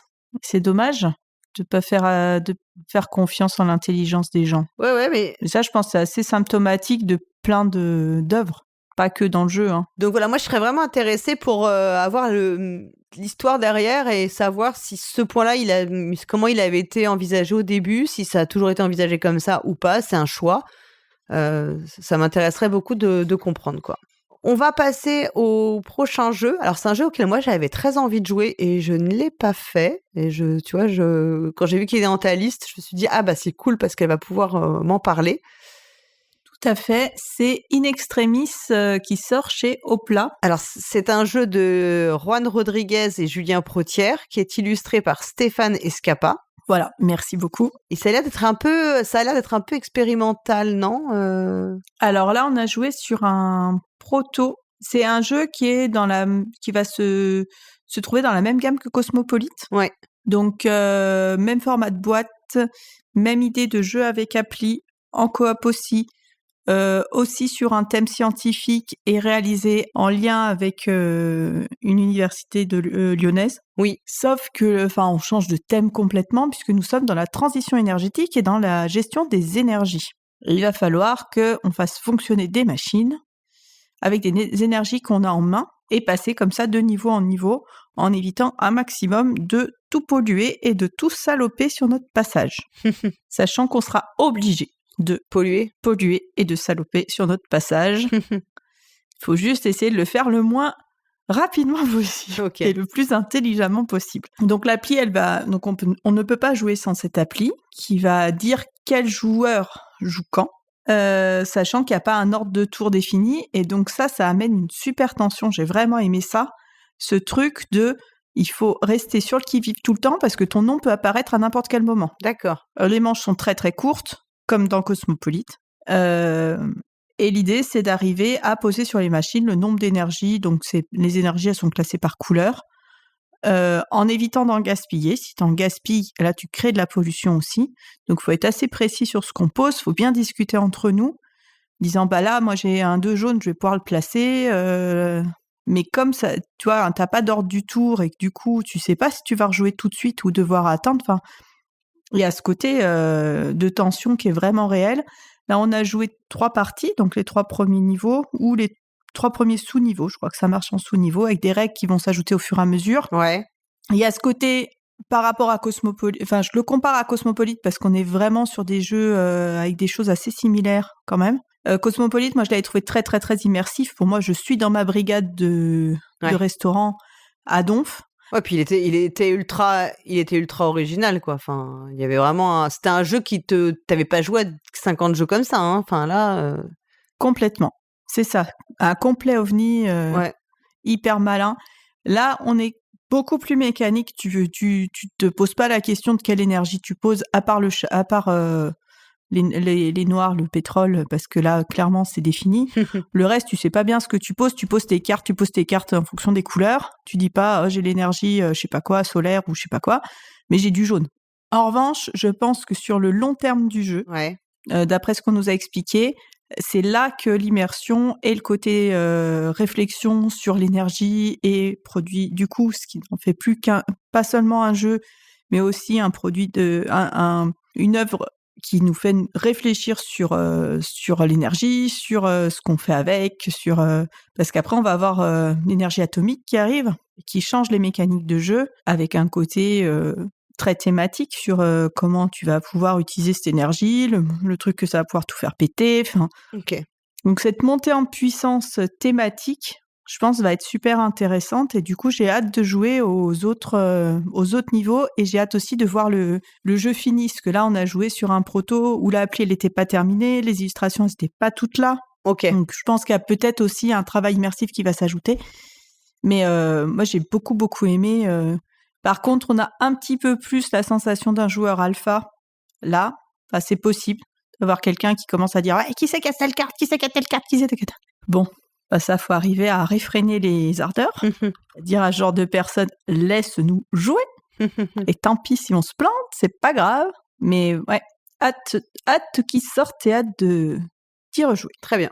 Ok, on va continuer avec Pixel Aventure l'île au Forban. Donc, c'est un jeu de Stéphane Anctil qui est illustré par Chris Salian en pixel, en fait, pixel art, et édité par Aurora. Donc, c'est un jeu, c'est un peu Crime Zoom rencontre le point and click, puisqu'on va reprendre l'idée de Crime Zoom, c'est-à-dire des panoramas qu'on fait avec plusieurs cartes et qu'on va explorer. Sauf que là, on est dans une ambiance, en fait, plus qui nous fera penser forcément à Monkey Island, avec du point and click et puis beaucoup d'humour comme dans Monkey Island on avait. Voilà, en gros, nous on a fait une démo parce qu'en fait, forcément c'est un jeu, c'est une aventure, donc une fois qu'on l'a fait, en théorie on ne peut plus trop le refaire parce qu'on sait à peu près ce qu'il faut faire, même s'il y a plusieurs fins possibles, donc on peut pas forcément tout faire parce que dans le jeu final on a un temps limité et à chaque fois qu'on retourne des cartes, ça nous prend du temps. Donc nous on a fait une démo qui permet un petit peu de se rendre compte de la mécanique. Donc voilà, c'est comme dans Crime Zoom, on retourne des cartes, après on trouve des objets, on peut les combiner, on peut utiliser les objets dans certains lieux, et là on va faire matcher des petits symboles sur les cartes pour voir ce que ça fait d'utiliser tel objet à tel endroit. Donc on peut avoir des trucs, avoir des trucs cool et des trucs moins cool, etc., etc. Alors en soi le système est bien pensé, enfin la démo était plutôt cool. Ouais, tout à fait. Je trouvais ça sympa. Après, moi, j'ai joué au jeu final depuis. D'accord. Et j'ai un bémol par rapport enfin, si tu veux, à la démo. C'est que le jeu final, t'en as un peu de partout. Ok. C'est pas au niveau des attentes que t'as, quoi. J'ai trouvé, ouais. Ah, crotte. Je sais pas ce qu'il y a pas. J'ai l'impression qu'il manque quelque chose. T'en as vite de partout. C'est un peu le bordélique. J'ai pas été plus que ça enthousiaste sur le jeu final. Et il y a aussi un truc, alors ça c'est vraiment un truc d'ergonomie, mais c'est le truc pour compter le temps. En fait, tu as une carte de temps avec chaque bloc de temps. Ok. Et tu sais, tu as une sorte de petite, ça fait comme une petite trombone. Ça fait comme un petit trombone que tu mets, qui t'indique où t'en es. Et alors ça, autant dire qu'au bout de 4 fois, t'en as ras le cul de le déplacer. À chaque fois que tu retournes une carte, tu le bouges d'un cran. C'est ultra, ultra, ultra relou, sachant qu'en plus, il se barre tout le temps. Donc, t'es vite, tu sais plus trop où t'en es. Et comme en réalité, c'est pas le temps qui passe, c'est juste pour t'obliger à un moment à faire des choix, mais que c'est comme au final, c'est pas palpitant, tu t'en as plus rien à faire, en fait, du timer. T'arrives plus à ouais, moi ça m'a... Donc, je suis un peu déçue du jeu final. Voilà. J'avais trouvé la démo assez sympa et... Le jeu final, en fait, dans la démo, comme c'est très condensé, c'est très bien. Et là, dans le jeu final, t'en as trop, t'en as de partout. Ah. Ouais, vraiment, sans plus. Hein. Bon, tu l'as, donc tu y joueras et tu me diras. Oui, je l'ai pris aussi, donc. Ah, mais tu me. Ça se trouve, c'est moi, hein, c'est peut-être. Bon, j'y jouerai et puis je me ferai mon avis. Non, mais j'y jouerai de toute manière. Mais c'est vrai que j'essayais de pousser mon compagnon à y jouer là depuis une semaine et il me disait c'est un peu long, machin et tout. Et j'avais super envie, mais là du coup, on jouera peut-être à autre chose d'ici à ce qu'il a envie de jouer à ça. Mais la démo, c'est vrai que c'était cool, quoi. J'ai bien amusé sur la démo. Ouais, voilà. Donc c'est bon. Écoutez, de toute façon, jouez-y et puis quelqu'un si quelqu'un là il vous le prête, vous y jouez, vous verrez, mais ouais, une petite déception quoi sur le produit final. Ouais. Ou sinon, jouez à la démo en festival. Voilà, c'est très bien. Vous avez l'occasion et vous nous direz comment vous avez fini. Nous, on a eu une fin épique. On a fait de la grosse merde. Je crois qu'on a fini. On a fini quoi, mort, non ou... Oui, on a fini morte, ouais, parce qu'on a été un peu gourmande. Mais c'était drôle, c'est une belle fin. C'est une fin épique. Ouais, c'est ça. C'est une fin d'aventurière, quoi. Mais la démo était plutôt cool. Mais je me demande si le truc final est pas... Alors, il y a de l'humour et tout, hein, c'est pas mal foutu. Mais en fait, il y en a trop. Pour moi, c'est un peu de la bouillie, quoi, au final. T'as ce sentiment que c'est un peu un... T'en as un peu de partout qui déborde, quoi. Alors, on va continuer avec un jeu coop où on incarne des insectes, c'est ça ? C'est ça. Donc, c'est un jeu qui s'appelle Buddies. Alors, Buddies, c'est un jeu de Jérémy Buisson et Laura de Gracia, illustré par Mathieu Clochard et édité par Collective Adventure. Voilà, qui est un petit éditeur qui fait partie... Vous en aviez parlé avec Matt quand vous avez été à Rennes, de ce collectif des éditeurs engagés. Donc, ils font partie de ce collectif. Donc, on est sur un jeu où nous allons jouer des insectes pollinisateurs. Donc, on est sur un jeu écolo, mais des insectes un petit peu badass, parce que en fait, ils ont aussi écrit un jeu de rôle pour cette thématique. Et du coup, ils ont réimplanté les personnages du jeu de rôle. Donc, notre bourdon, c'est pas juste un bourdon, il va être druide aussi. On a la mouche sorcière, on a comme ça ils sont incarnés tous ces insectes. On a une grille de cartes devant nous de 3 par 3 ou de 4 par 3, je sais plus. Et il va falloir qu'on aille polliniser des fleurs. Donc, plus on va avoir de pollen, mieux on va réussir notre aventure. Sachant que, en fait, on a un deck de cartes correspondant à notre personnage au départ. Et les cartes, elles vont pouvoir être utilisées qu'une seule fois. On n'est pas sur du deck building, on est sur de la gestion de main. Tu utilises la carte pour aller polliniser une fleur, tu récupères la fleur, donc tu vas pouvoir utiliser le pouvoir de la fleur. Oui. Mais l'idée, c'est d'arriver à utiliser le mieux possible tes cartes pour pouvoir en récupérer d'autres plus fortes pour pouvoir continuer l'aventure. Quand tu n'as plus de cartes, c'est terminé. Et on a un système de saisons. Donc, il y a des saisons qui sont beaucoup plus difficiles à passer que d'autres. L'hiver, c'est plus compliqué. Il va falloir voler plus. Donc, c'est se fatiguer plus. Donc, utiliser plus d'énergie pour pouvoir récupérer du pollen. Il y a moins de pollen, évidemment. Tout est assez thématique. Et donc, il y a ce truc de survie. Comme ça, essayer de survivre le plus longtemps possible et de passer le plus de saisons possible, qui est vraiment intéressant et qui demande une vraie gestion de ses ressources, des cartes de sa main. Vraiment de bien discuter avec son ou ses partenaires. Ça joue de 2 à 6. Je pense qu'à 6, ça fait un peu nombreux. Hein. Comme souvent les jeux coop, à 6, ça fait beaucoup. Je pense le bon de 2 à 4, je pense que c'est pas mal. Moi, j'y avais joué à 3 et je pense que 3, c'était parfait, quoi. Ouais, nous, on y a joué à 2, c'était assez cool aussi. Moi, j'ai trouvé très malin, très thématique, vraiment immersif. Et puis, vraiment ce côté casse-tête avec ce passage des saisons où chaque saison va avoir soit son avantage, soit son inconvénient. On va avoir des cartes qui vont venir nous enquiquiner. Genre, t'as un arroseur automatique qui va venir rendre plus difficile la collecte de pollen des cartes adjacentes. Ouais, j'ai trouvé que c'était vraiment un très très bon petit casse-tête. Très immersif, très thématique, très beau. Et j'ai passé un très chouette moment dans ce jeu, quoi. Ok. Alors moi, j'y avais joué il y a déjà quelques temps, l'année dernière, en fait. J'avais trouvé ça pas mal, mais tu vois, ça m'a sans plus, pas forcément. Mais j'avais trouvé qu'il y avait des bonnes idées, mais en fait, tu vois, je me rends compte que ça n'a pas laissé non plus un souvenir impérissable, donc... J'aurais dit bien mais sans plus, quoi. Mais je vois que toi, ça t'a plutôt vraiment plu. Oui, ouais. Bon, après, je suis peut-être encore dans l'euphorie parce que j'ai joué il n'y a pas longtemps et peut-être que dans un an, je dirais la même chose que toi. Mais ouais. Mais ouais, et puis vraiment, on a passé une partie hyper épique, quoi. D'accord. On est vraiment arrivé à aller assez loin. D'après les éditeurs, on a fait l'un des meilleurs scores du week-end. Donc, il y avait ce truc, on a survécu assez longtemps.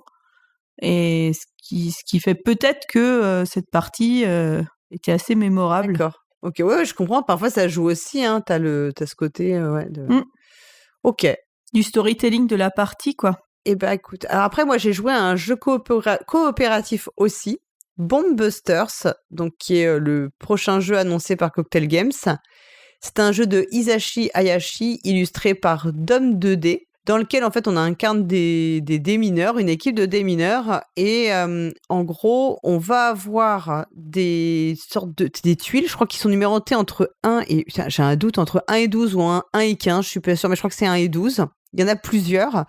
Et il y en a un de nous qui a le 8,5. Le 8,5, en fait, c'est le fil rouge. Et si on tombe dessus, bah, en fait, on fait sauter la bombe, quoi. Le but, c'est, on a tous un petit présentoir avec ça fait comme un peu des petites tuiles avec des numéros. Et le but, ça va être de réussir à tout virer jusqu'à isoler celui qui a le fil rouge, quoi. Enfin, voilà.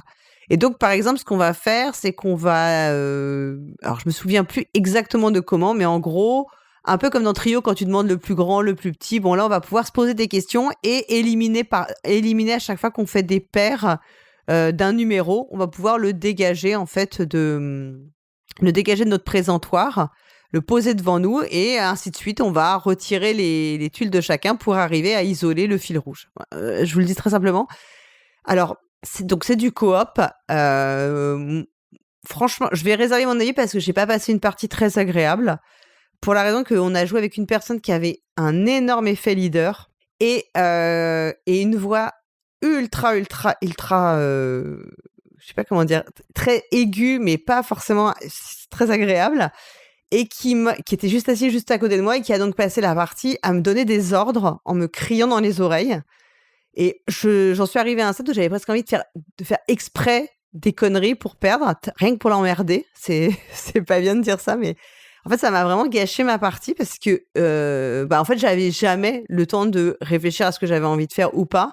C'est que dans beaucoup de cas, la personne nous expliquait tout ce qu'on devait faire à tous les tours. Et je sentais que le gagner était vraiment un enjeu ultra, ultra important, alors que c'était une partie découverte. En plus, on était le dimanche matin à 9h, donc autant dire que après, voilà. Un peu la tête, voilà. J'avais pas envie qu'on me gueule dans les oreilles à ce temps-là. Laissez-moi émerger tranquille. Enfin, c'était vraiment pas très... Du coup, je pense que le jeu est pas mal du tout. Et vraiment intéressant parce qu'il y a ce petit côté un peu de... qu'est-ce que t'as ? On va déduire des informations qui ont déjà été données, de ce que des cas où on s'est trompé, parce qu'en fait, à chaque fois qu'on se trompe, en fait, on fait monter une jauge de je sais pas quoi, de danger, et puis si on arrive au bout, on saute. Hein. Mm-hmm. Mais on va déduire des choses de ce qu'ont dit les autres. Il faut se rappeler de ce qui a été dit, de où sont potentiellement les bons numéros, ce qu'on recherche. Enfin, il y a vraiment quand même, voilà. Mais quand t'as quelqu'un qui en fait joue à ta place et t'enlève toute capacité d'essayer de te remémorer ce qui a été dit ou de stratégie et tout, c'est ultra désagréable. Donc c'est pas la faute du jeu, hein, là c'est la faute du groupe avec lequel on était. Donc voilà. De ce que tu m'en dis, ça a un petit côté, ça me fait penser un peu à Anabi aussi, non ? Oui, sauf que là on voit pas ce qu'ont les autres. Hein. On voit ce que nous on a, on voit bien ce qu'on a. Oui, parce qu'il y a un petit côté comme ça. Effectivement, okay. On va aller jouer chez les autres des choses. Mais on voit notre jeu. Les autres n'ont comme information que celle en fonction des questions qu'on se pose. Donc, je sais pas si la personne qui a joué avec nous écoutera. J'espère que non. Mais voilà, parce que sinon, peut-être qu'elle se reconnaîtra. Mais horrible, quoi. D'un autre côté, si ça peut l'empêcher de faire ça à d'autres gens. Et alors après, je me suis dit, c'est peut-être moi qui suis susceptible ou à qui il en faut peu pour être énervée. Mais une autre personne qui a joué avec moi m'a dit exactement la même chose. Avait eu le même ressenti, quoi. Et que ça l'avait vraiment, ça lui avait gâché le plaisir du jeu, quoi. Oui, ça, c'est vrai que ce côté joueur ou joueuse alpha qui vient. Alors, c'est pas évident quand tu vois le bon de ne pas le faire soi-même, quand on voit le bon truc à faire et d'arriver à se mordre la langue et dire non, tant pis s'il y a une bêtise de fait, mais laissons les joueurs et joueuses jouer comme elles l'entendent. C'est sûr que quand on a envie de gagner, on a envie mais il faut apprendre ça, et c'est vrai que c'est un vrai apprentissage à laisser chacun faire ses bêtises. Ça marche parce que dans un jeu coop, en principe, il y a d'abord une phase où on va se concerter avant de faire notre choix. Et c'est à ce moment-là, dans la phase de concertation, que si toi, tu penses avoir une idée, tu peux, effectivement, comme tout le monde, le faire dans la concertation. Là, c'est-à-dire qu'on arrivait moi, ça arrivait à mon tour de jeu. J'avais pas le temps de dire, ouf, cette personne était déjà en train de me dire ce que je devais faire. C'est même pas, tu vois, peut-être que... Parce que, alors, en plus, ce qui est délicat, c'est que, tu sais, c'est des jeux où tu peux pas te dire ce que t'as exactement. Oui. Enfin, c'est des jeux où, quand même, où t'as une forme de communication limitée sur ce que tu peux dire, pas dire. Déjà, je me demande même si, d'ailleurs, on n'a pas été au-delà de ce qu'on avait le droit de se dire, quoi. Enfin, voilà. Mais, j'y rejouerais dans de meilleures conditions, je pense, pour avoir un meilleur ressenti, quoi. Oui, moi, de ce que j'en ai entendu à droite à gauche, il me fait envie, celui-là. Et puis Cocktail Games, en général, ils font des jeux solides aussi. Oui. Quand ils sortent un jeu, ils sont sûrs de ce qu'ils proposent, quoi. Ouais. Ensuite, toi, tu as joué à... À quoi? Je vais faire un mauvais jeu de mots, une mauvaise blague, mais je dirais à quoi bon? Non, c'était à quoi? Le sous-titre, c'est pas bon, c'est... Aqua Biodiversity in the Oceans. La biodiversité dans les océans. Parce qu'en plus de faire un jeu un peu boursouflé, même le titre est un peu boursouflé. Mais c'est illustré par Vincent Dutray. Oui, mais dans son style boursouflé aussi. Ah merde. Ouais, c'est J'aime pas tout de Vincent Dutray. Ouais. Je trouve que parfois c'est trop chargé. Et là, on est vraiment sur du Vincent Dutray trop chargé. Ok. Donc c'est un jeu de Dan Alstad et Tristan Alstad. Et c'est sorti chez Sidekick Games. Je sais pas qui c'est qui le sort en France. C'était sur l'étage d'Asmodée. Oui, je pense que c'est juste une localisation, distribution Asmodée. Voilà. Tu vois, je suis pas sûre qu'il y a pas une édition française particulière. Alors, sur à quoi? Bon, alors déjà, c'est pas... J'ai compris que c'était pas bien. C'est pas du tout mon type de jeu, déjà, à la base, parce que faut planifier plusieurs tours à l'avance. Il y a un côté de spatialisation. Et en plus, on y a joué le dimanche en tout début d'après-midi. Et il faut dire que j'étais plus ou moins en train de dormir les yeux ouverts. Donc, le pauvre jeu est pas tombé du tout sur ni le bon moment, ni sur la bonne personne.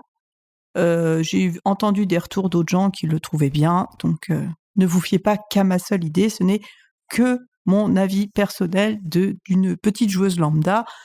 Voilà, quand même, dire les choses... que je me replace dans mon contexte de non-experte. Donc, dans ce jeu, on va choisir dans une rivière de tuiles et on va créer son fond marin. Donc, on va poser ces tuiles autour de son terrain de base pour essayer de faire des récifs coralliens de couleurs. Et quand on arrive à assembler 3 parallépipèdes d'une même couleur, on va pouvoir amener un hexagone d'un animal. Donc, ça peut être le poisson clown, ça peut être la tortue, ça peut être l'hippocampe. Et on va venir comme ça faire déjà une première... Donc, on a notre première couche de récif corallien, une deuxième couche avec les animaux, les petits animaux de la mer. Et après, on va pouvoir recouvrir ces animaux par d'autres gros animaux, type dauphin, baleine à bosse, etc. Les petits animaux vont scorer, les gros animaux vont scorer. Il y a une espèce de course aux gros animaux parce que si tu en poses un en premier, il va scorer plus que si tu poses le troisième. Le premier joueur, première joueuse va changer de main en main en fonction de... Tu peux choisir de récupérer un pion escargot de Bourgogne. Bon, a priori, il y a des escargots de Bourgogne au fond des mers. Ok. Et ça fait un peu bizarre. Pour décider d'être première joueuse au tour suivant. Et après, tu as des scorings de fin de partie pour chacun des petits animaux que tu vas poser. Donc, ça te fait une sorte de salade de points. Donc, tu n'as aucun moyen de savoir... Enfin, moi, mon cerveau n'avait absolument aucun moyen de savoir où j'en étais. Si, que j'étais loin derrière, ça s'est avéré. Parce qu'en fait, j'en avais rien à faire de ce que je faisais. Du coup, j'avais pas envie de réfléchir. Je pense que je pourrais jouer à ce genre de jeu. Ouais. Mais j'ai juste pas envie, ça me saoule. J'ai pas envie de me transformer en calculette sur pattes. C'est pas mon trip. Moi, j'aime bien pouvoir jouer à l'instinct et pas avoir à calculer tous mes coups en long, en large et en travers. En plus, je pense que je mettrais du temps à faire ça. J'ai horreur d'être longue à jouer. J'ai horreur d'avoir à faire patienter mes partenaires de jeu. C'est un truc... Et le pire, c'est que moi, ça me gêne pas d'attendre sur les autres. Mais j'aime pas faire attendre. Non, mais ça... Ça, t'as le droit. Hein, ça, c'est... Ouais, non, mais... ça me dérange pas du tout que les gens prennent enfin, juste un temps raisonnable, évidemment. Oui, bien sûr. Personne qui prend 10 minutes à chaque coup, t'as juste envie de l'étrangler. Mais quelqu'un qui va prendre un peu de temps pour jouer, ça va pas du tout me déranger. Je vais pas sortir mon téléphone, je suis quelqu'un de patient, je laisse. Mais j'ai horreur de faire ça aux autres. Ok. Et là, je sentais très très bien que sur ce jeu, pour jouer correctement, il m'aurait fallu 10 minutes, un quart d'heure à chaque tour. Et c'était impossible pour moi. Et du coup, ouais, non, vraiment, j'y trouvais très très peu d'intérêt. Trop de trucs, quoi. Puis c'est chargé visuellement, c'est un peu fluo, enfin. Voilà. Donc ouais, non, moi j'en avais pas entendu du bien par ailleurs. Hein.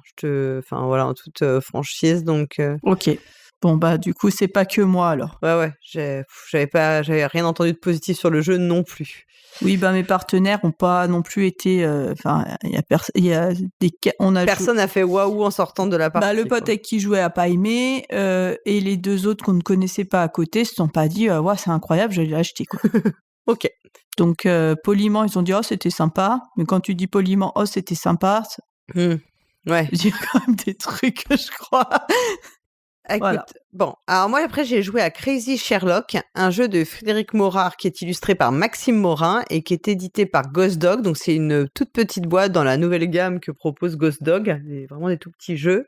Avec aussi un visuel de la gamme, les boîtes sont noires, en fait son fond noir avec des dessins assez colorés. Moi je trouve que le visuel est très chouette. Franchement, le packaging, le visuel, c'est assez bien foutu. Ouais, je suis en train de regarder, c'est sympa. Ouais. Un côté un peu old school aussi. Ouais, voilà, il y a un petit côté comme ça. Enfin, je sais pas, je trouve que c'est assez réussi. Donc dans Crazy Sherlock, on doit trouver un coupable. On doit déterminer la couleur de ses yeux. Je crois alors je sais plus si c'est l'accessoire qu'il avait, s'il était en haut, dans l'immeuble ou bien dans le parking. Enfin, je dis des trucs. Enfin, il y a 5-6 trucs comme ça qu'on doit trouver. Et donc par exemple, il va y avoir 4 couleurs pour les yeux. Donc, il va y avoir 4 cartes.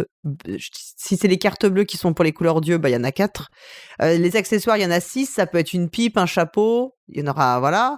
Est-ce qu'il est grand, petit ou moyen en taille? Il y aura 3 cartes. Donc, tout ça va être un truc. On va faire une combinaison, comme dans tous les jeux de déduction où on prend la bonne combinaison. On mélange toutes les cartes ensemble. On les distribue entre les joueurs et joueuses. Donc, peut-être que toi, tu vas avoir en main 2 cartes de couleur d'yeux ou une seule carte de taille et tout. Et on va lancer un timer. Et en fait, tu vas regarder tes cartes que tu as en main. Tu dois ensuite les passer à ton voisin. En fait, on va se les faire passer. Ok. Et on doit essayer de retenir ce qu'on voit. Un peu comme dans Mystery Express avec l'heure du crime ou dans Mia London. Donc, il va falloir que ce soit de l'observation ultra rapide. Et le premier qui pense avoir trouvé le coupable, c'est-à-dire être capable de donner sa couleur d'yeux, sa taille, son accessoire, là où il se trouve, et il y a l'heure aussi du crime, il dit j'ai trouvé et il vérifie. Ok. Bah, franchement, c'est pas mal du tout. Ouais, ça a l'air super rigolo. Et alors, le truc, c'est qu'en plus, t'enchaînes les manches. Et alors, autant te dire que d'une manche à l'autre, hein, tu sais plus trop. Il y a un moment, tu sais plus si tu l'avais vu à la manche d'avant. Tu sais plus comment tu t'appelles. Ouais, voilà. Ouais. Moi, c'est pas mal. Franchement, c'est pas mal. C'est pas le jeu du siècle. C'est une mécanique qu'on a déjà plus ou moins vue avec Mia London. Voilà, dans Mia London, c'était très bien exploité et tout. Mais c'est pas mal, ça fonctionne, c'est assez marrant. Voilà, je pense faut quand même être un peu en forme quand il joue, parce que si t'es très fatigué, ça n'aide pas quand même à gagner. Autant te dire que comme c'était le dimanche matin, je n'ai pas gagné. Ouais, mais plutôt sympa. Ouais. Pas original, j'ai l'impression on a déjà vu ça, mais ça fonctionne. Mais des fois, du pas original qui fonctionne, c'est cool aussi. Hein. Oui, tout à fait. C'est cool. Puis là, j'ai l'impression que le design joue aussi. Ouais. Oui, c'est assez agréable et tout. Avec ce côté un peu vintage, un peu. Là, de ce que je vois, ça me fait penser un peu à la Linéa comme design. Tu te souviens de ce petit bonhomme là qui était juste sur une ligne et qui se baladait? Ça me dit quelque chose, ouais. Oui, ces films d'animation, ça me fait penser à ça. Donc voilà, si t'as l'occasion, franchement, c'est assez marrant. Bah ouais. Ouais, je vais être super mauvaise puisque j'ai la mémoire d'un poisson rouge. Mais là, c'est de la mémoire vraiment immédiate, quoi. C'est un peu comme That's Not Hot, hein. Mais tu passes tes cartes, t'as déjà tout oublié de ce que t'avais vu ou Puis d'un coup, en plus, il faut que tu procèdes par élimination. Tu dis, j'ai vu ça, donc attends, c'est quoi qui reste du coup Voilà. Ouais, mais je pense que ça peut être très très rigolo. Ça me fait en tout cas très très envie. Alors, toi, tu as joué à quoi ensuite? Moi, j'ai joué à un espèce d'ovni. J'ai joué à la version BTP, Waouh. donc la version chantier de Tu te mets combien? Et c'est un jeu, c'était un set de cartes promotionnelles filé par NGE, qui doit être un syndicat patronal, je pense, du BTP. Bah écoute, c'était rigolo. C'était complètement improbable. On a joué à ça un soir dans l'appartement après le festival. Ouais. Si vous voulez augmenter votre TTMC avec sa version BTP, vous pouvez aller récupérer le set de cartes gratuitement sur le site de NGE. Donc, mais du coup, c'est des thèmes qui sont en lien avec le BTP? Oui, tu mets combien en boulon, Paul Gara? Alors, en boulet, beaucoup, mais en boulon, pas du tout, quoi. Rien. 0. Enfin, 1.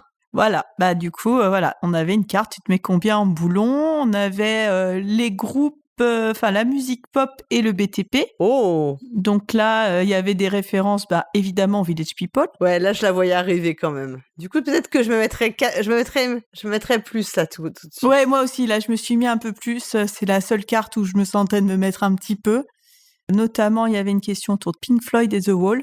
Pas que, voilà, là, c'était plutôt cool comme référence. En fait, c'est assez rigolo, quoi. Oui, ça reste du TTMC. Okay. On est vraiment sur le marqueur du tu te mets combien, avec ce truc un peu rigolo, un peu potache, où même si t'es complètement nul, tu te mets 1 ou 2 et t'es sûr de faire les points. Là, dans nos équipes, on avait des gens qui bossent dans le BTP, dans les bureaux d'ingénieurs, mais du coup, quand même, donc qui ont pu répondre aux grosses questions. Et c'est bien, les deux équipes étaient assez équilibrées. Et il y en a qui nous ont un peu épatés sur leurs connaissances en boulons, écrous et autres engins de chantier. Et ça fait des questions complètement improbables. C'est rigolo. Allez récupérer le set de cartes. Hein. Ça fera toujours son petit effet en société. Vous pouvez récupérer ça sur le site de NGE, donc www.nge.fr. Moi, j'ai commandé le mien, toujours pas reçu. Mais a priori, c'est encore possible de commander. Voilà. Ok. Alors, moi, je vais jouer après à Myriade, toujours chez Ghost Dog. C'est un jeu de Romaric Gallonnier et Benoît Turpin qui est illustré par Gorobeil. Alors, c'est un jeu dans lequel on va démarrer avec des tuiles triangulaires d'îles. Et on doit, alors, sur chaque angle du triangle, en fait, t'as des petits dessins. Alors, là, c'est affreux parce que en disant ça, je m'aperçois que je ne sais plus ce qu'il y avait comme type de dessin. Mais genre, il va y avoir des statues, des rochers, etc. Et à chaque fois, bien sûr, c'est différent. Donc, on a un set de départ qui est le identique. Et on va tirer une carte qui est une carte contrat. Et il faut qu'en plaçant nos tuiles sur des angles en fait, qui se rejoignent, donc le centre, la façon dont on va placer nos tuiles, ça va faire le centre. On ait exactement la combinaison qui est exigée sur la carte. Donc, par exemple, il faut qu'on ait... 3, je crois qu'il y a des œufs.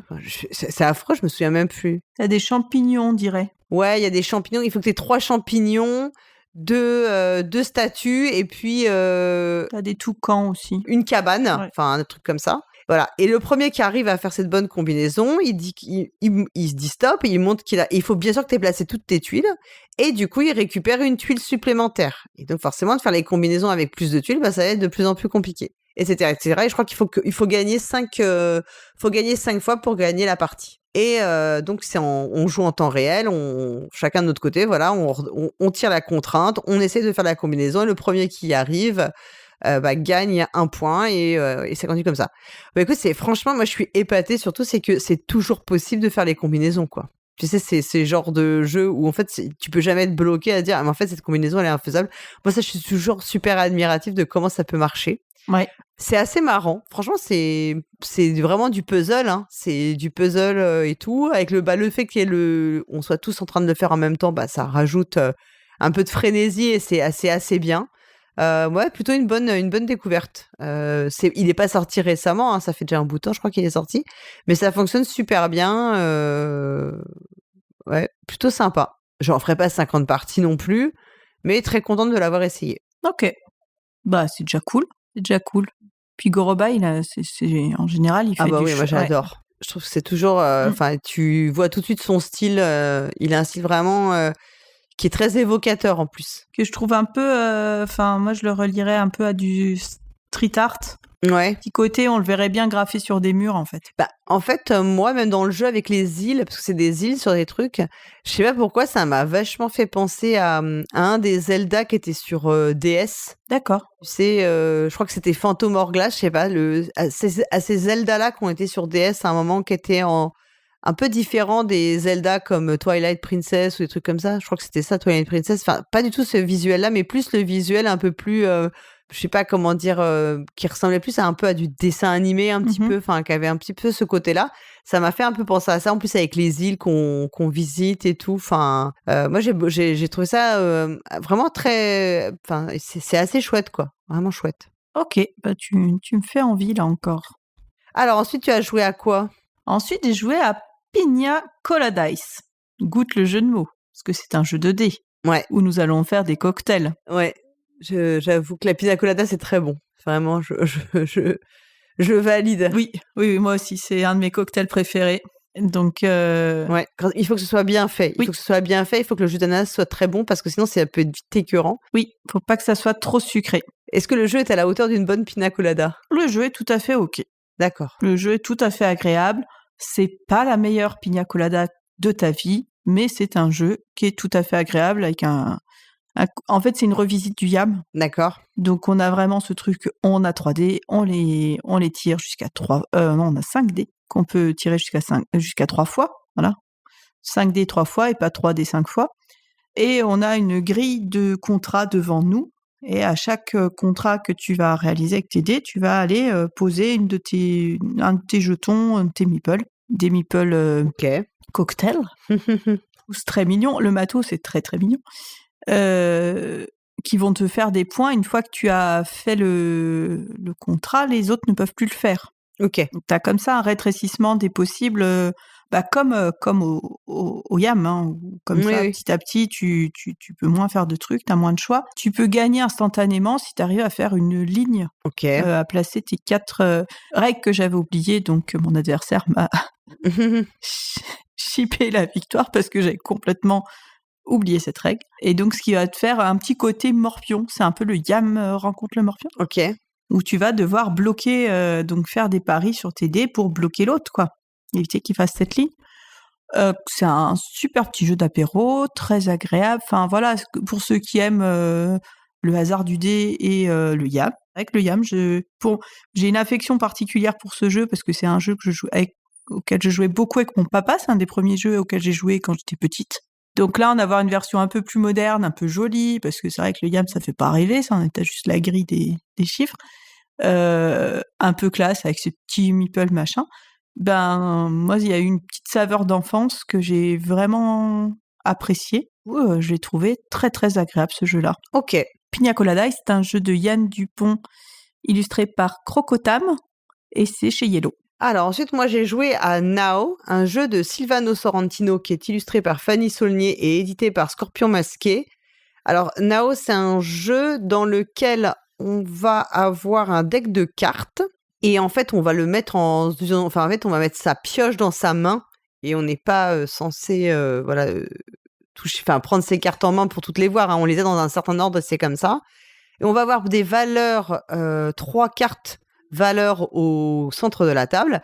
On va jouer nos cartes, on s'arrête quand on veut, mais si on est le seul encore à jouer, ça s'arrête automatiquement. Et en gros, on va meuler un peu les cartes de notre deck jusqu'à ce qu'on arrive on s'arrête à la valeur qui nous intéresse. Et en fait, c'est quoi cette valeur qui nous intéresse ? C'est si on arrive à avoir la valeur la plus proche d'une des 3 valeurs autour de la table, on va gagner la carte. Par exemple, je sais pas si sur la carte il y a 104, 95 et 8, celui qui aura mis 7, c'est lui qui va avoir... Je crois qu'il faut avoir en dessous automatiquement. Si tu dépasses, c'est mort. Celui qui aura mis 7, ce sera le plus proche du 8. Et par exemple, si j'ai dit 104 et 95, si je mets 94, peut-être que je serai à la fois la plus proche de 95 et de 104. Tu vois, enfin, c'est possible. Ok. Sauf que ton deck de cartes, une fois que tu as meulé tes cartes, mais en fait, elles sont plus utilisables. Donc ton deck, tu l'as pour toute ta partie. Alors, il y a un moyen à un moment de reprendre ses cartes en main, ce qui est un peu dommage d'ailleurs. d'ailleurs, parce que moi je trouve que ça fausse un peu le jeu. Hein. Mais tu vois, c'est à toi de voir un petit peu comment tu vas utiliser ton deck de cartes. Est-ce que tu vas y aller à fond et pour avoir la meilleure carte dès le début? Est-ce que tu vas être super économe et garder tes cartes pour la fin et tout? Et le point très important, point que nous n'avions pas quand nous avons fait la partie, c'est que les cartes que tu gagnes, il y en a qui ont des traits rouges, il y en a qui ont des traits bleus. D'accord? Et en gros, alors je me souviens plus si c'est comme ça, mais en fait, à la fin de la partie, tu vas compter tes bleus, tu vas compter tes rouges, tu vas faire la différence, et c'est la différence ton score. Non. Ou il y a un truc comme ça. Ok.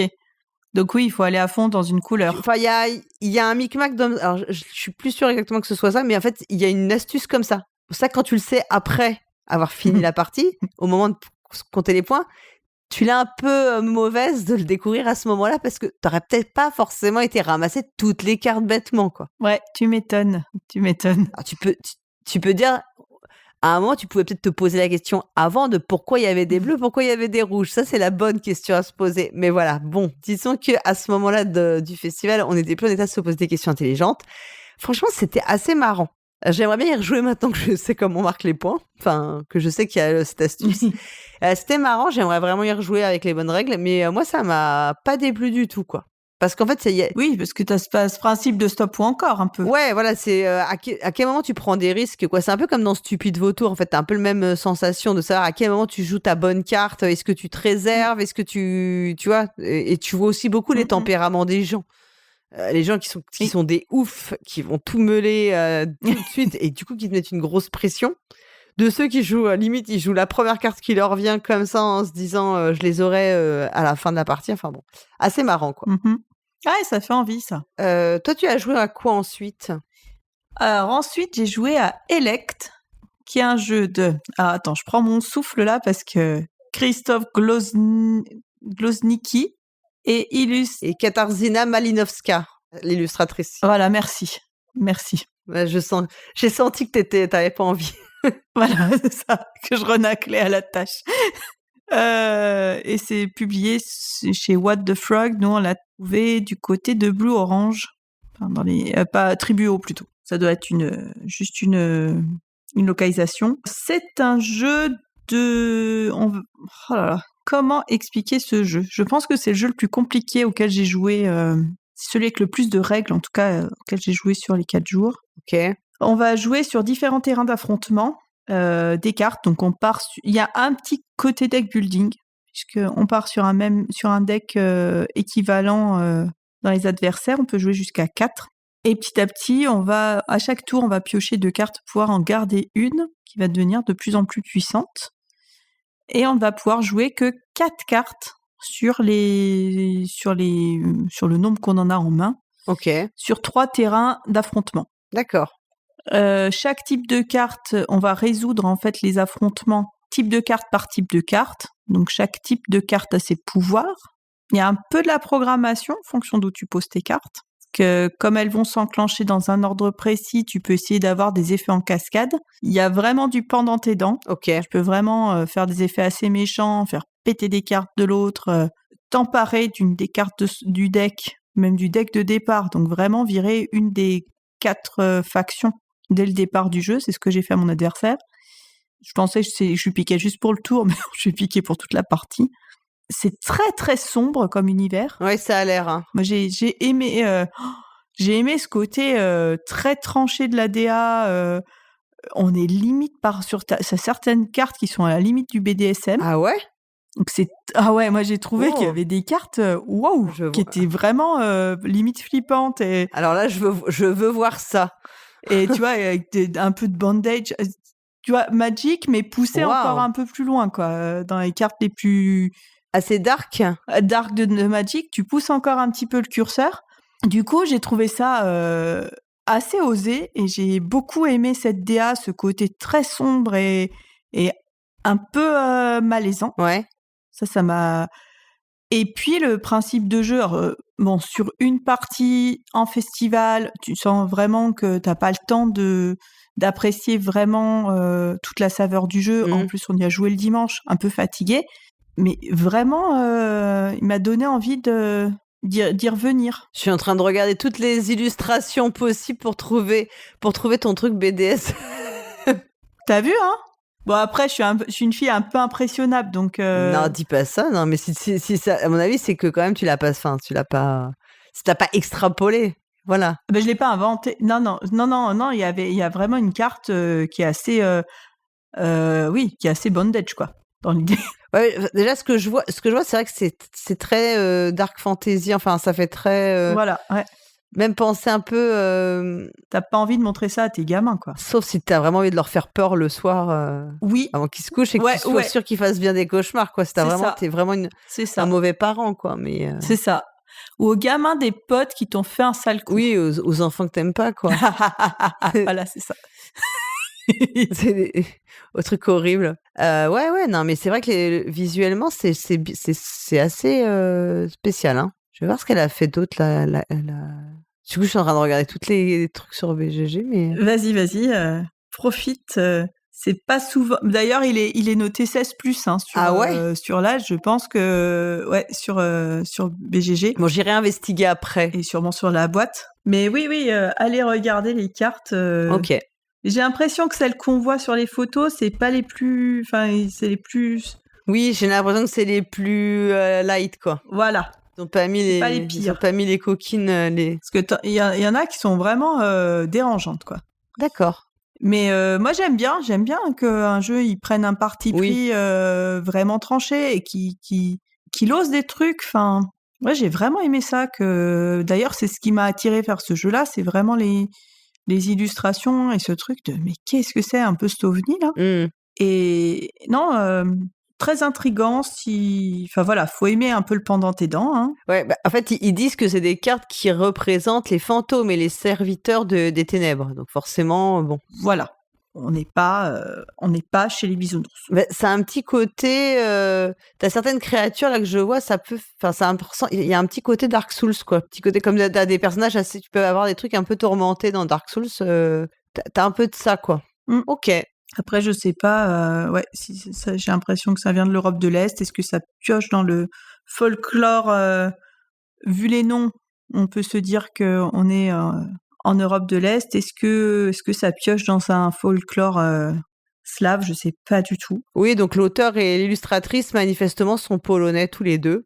C'est ça, et c'est un jeu d'après BGG où il y a déjà pas mal d'extensions. Et tu me disais aussi un jeu qui est inspiré d'un univers de jeu de rôle. C'est ça. Donc, écoutez, essayez d'y jouer. C'est très, très... Moi, rien que pour cette histoire de BDSM, j'ai envie d'aller jouer.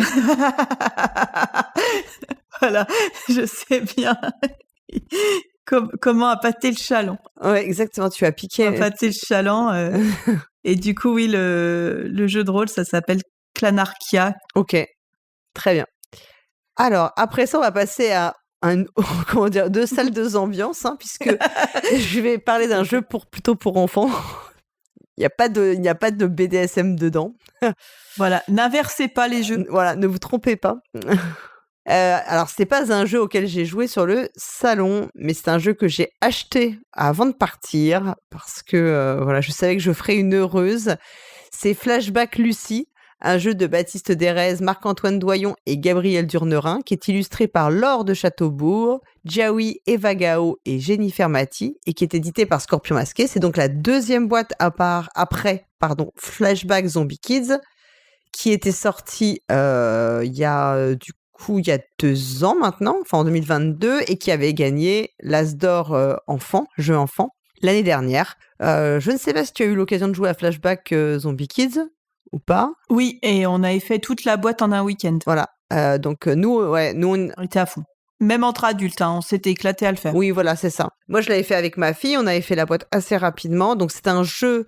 C'est un jeu qui est difficile à définir parce que ce n'est pas vraiment un jeu d'enquête, ce n'est pas vraiment un jeu d'énigmes, c'est plus un jeu d'observation dans lequel on va récupérer des cartes et on va reconstituer le déroulé de ce qui s'est passé en fonction de notre observation des cartes, des indices qui s'y glissent et des petits éléments qu'on a.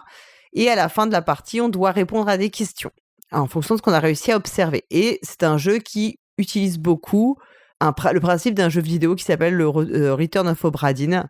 dans lequel c'est comme ça, en fait, par l'observation, on va récupérer des indices qui nous permettront d'identifier, en fait, des morts, comment ils ont été tués, etc., pour répondre à des questions à la fin. Enfin, ça reprend un peu cette idée-là. C'est un jeu qui est assez inclassable, je trouve. Voilà, on n'a pas l'impression d'avoir joué à ça 50 fois. Et donc, nous, ça avait cartonné Flashback Zombie Kids à la maison. Et donc, quand je savais que celui-ci est sorti, je sais que ma fille, elle l'attendait de pied ferme. Et bah, écoute, moi, j'ai des enfants qui ne sont pas des joueurs aussi acharnés que leur mère, pour mon grand désespoir. Mais Flashback Lucie, en 3 jours, il était fait. Hein. Voilà. Et ta fille, elle est assez fan de tout ce qui est jeu d'enquête, jeu narratif, tout ça, hein? Oui, très. En plus, là, il y a un personnage principal qui est une jeune adolescente qui est Lucie, donc parfait pour une petite fille. Voilà, parce qu'en plus, c'est un personnage, il y a une histoire de... en gros, je n'en dévoile pas trop, mais elle se rend compte, enfin, elle est héritière d'une lignée de sorcières, plus ou moins, donc elle a des pouvoirs. Donc ça, alors là, tu as tous les ingrédients pour que ma fille soit à fond. Une jeune fille forte, avec des pouvoirs, enfin voilà, une autre image d'un personnage féminin fort. On va avoir de la même manière en fait plusieurs paquets de cartes, donc plusieurs scénarios. Là en plus on va bouger dans le temps. En fait on va aller progressivement, on va retourner dans le passé et on va comprendre toute l'histoire familiale de Lucie. Donc ça j'ai trouvé ça super chouette. Il y a dans le premier il y avait des petits twists, enfin des petites surprises. Matériel. Objet. Ouais, matériel. Là, il y a, je dis rien, mais il y a un petit truc comme ça qui est assez bluffant, en fait, un petit peu bluffant quand même, et qui est un peu challengeant. Enfin, nous, voilà, ça nous a beaucoup plu. Enfin, voilà, c'est top. C'est super bien édité, c'est beau, les illustrations sont canons. Il y a les petites histoires, les petites bandes dessinées. Après, il y a que 4 aventures, on en voudrait un peu plus presque. Enfin voilà, je pense qu'on dirait pas non un peu plus. Ouais, mais c'est mieux comme ça, tu crois pas? Oui, en vrai oui, bien sûr. De créer le manque et de te dire que t'en as pas eu assez plutôt que t'en as eu trop. Tu vois, par rapport à ce que tu disais tout à l'heure sur l'île aux Forbans où t'avais l'impression d'en avoir trop. Ouais, oui. Rester sur sa fin, c'est pas plus mal, quoi. Bah c'est vrai. En fait, c'est pas plus mal. Et alors, après, il y a des personnes qui vont me dire, oui, mais une fois que tu les as faites, bah, t'as fait tes 4 histoires, c'est fini, ta boîte, tu l'as payée X euros, je sais plus combien c'était. Mais en fait, c'est un peu comme les enfants ont cette capacité à regarder et re-regarder les mêmes films. Souvent, ils ont des moments comme ça, ils vont être à fond. C'est le genre de... En fait, moi, ma fille, elle a déjà rejoué, alors qu'elle connaît très bien, elle sait déjà répondre aux questions. Mais elle ne rejoue pas pour la finalité de gagner et de trouver les réponses.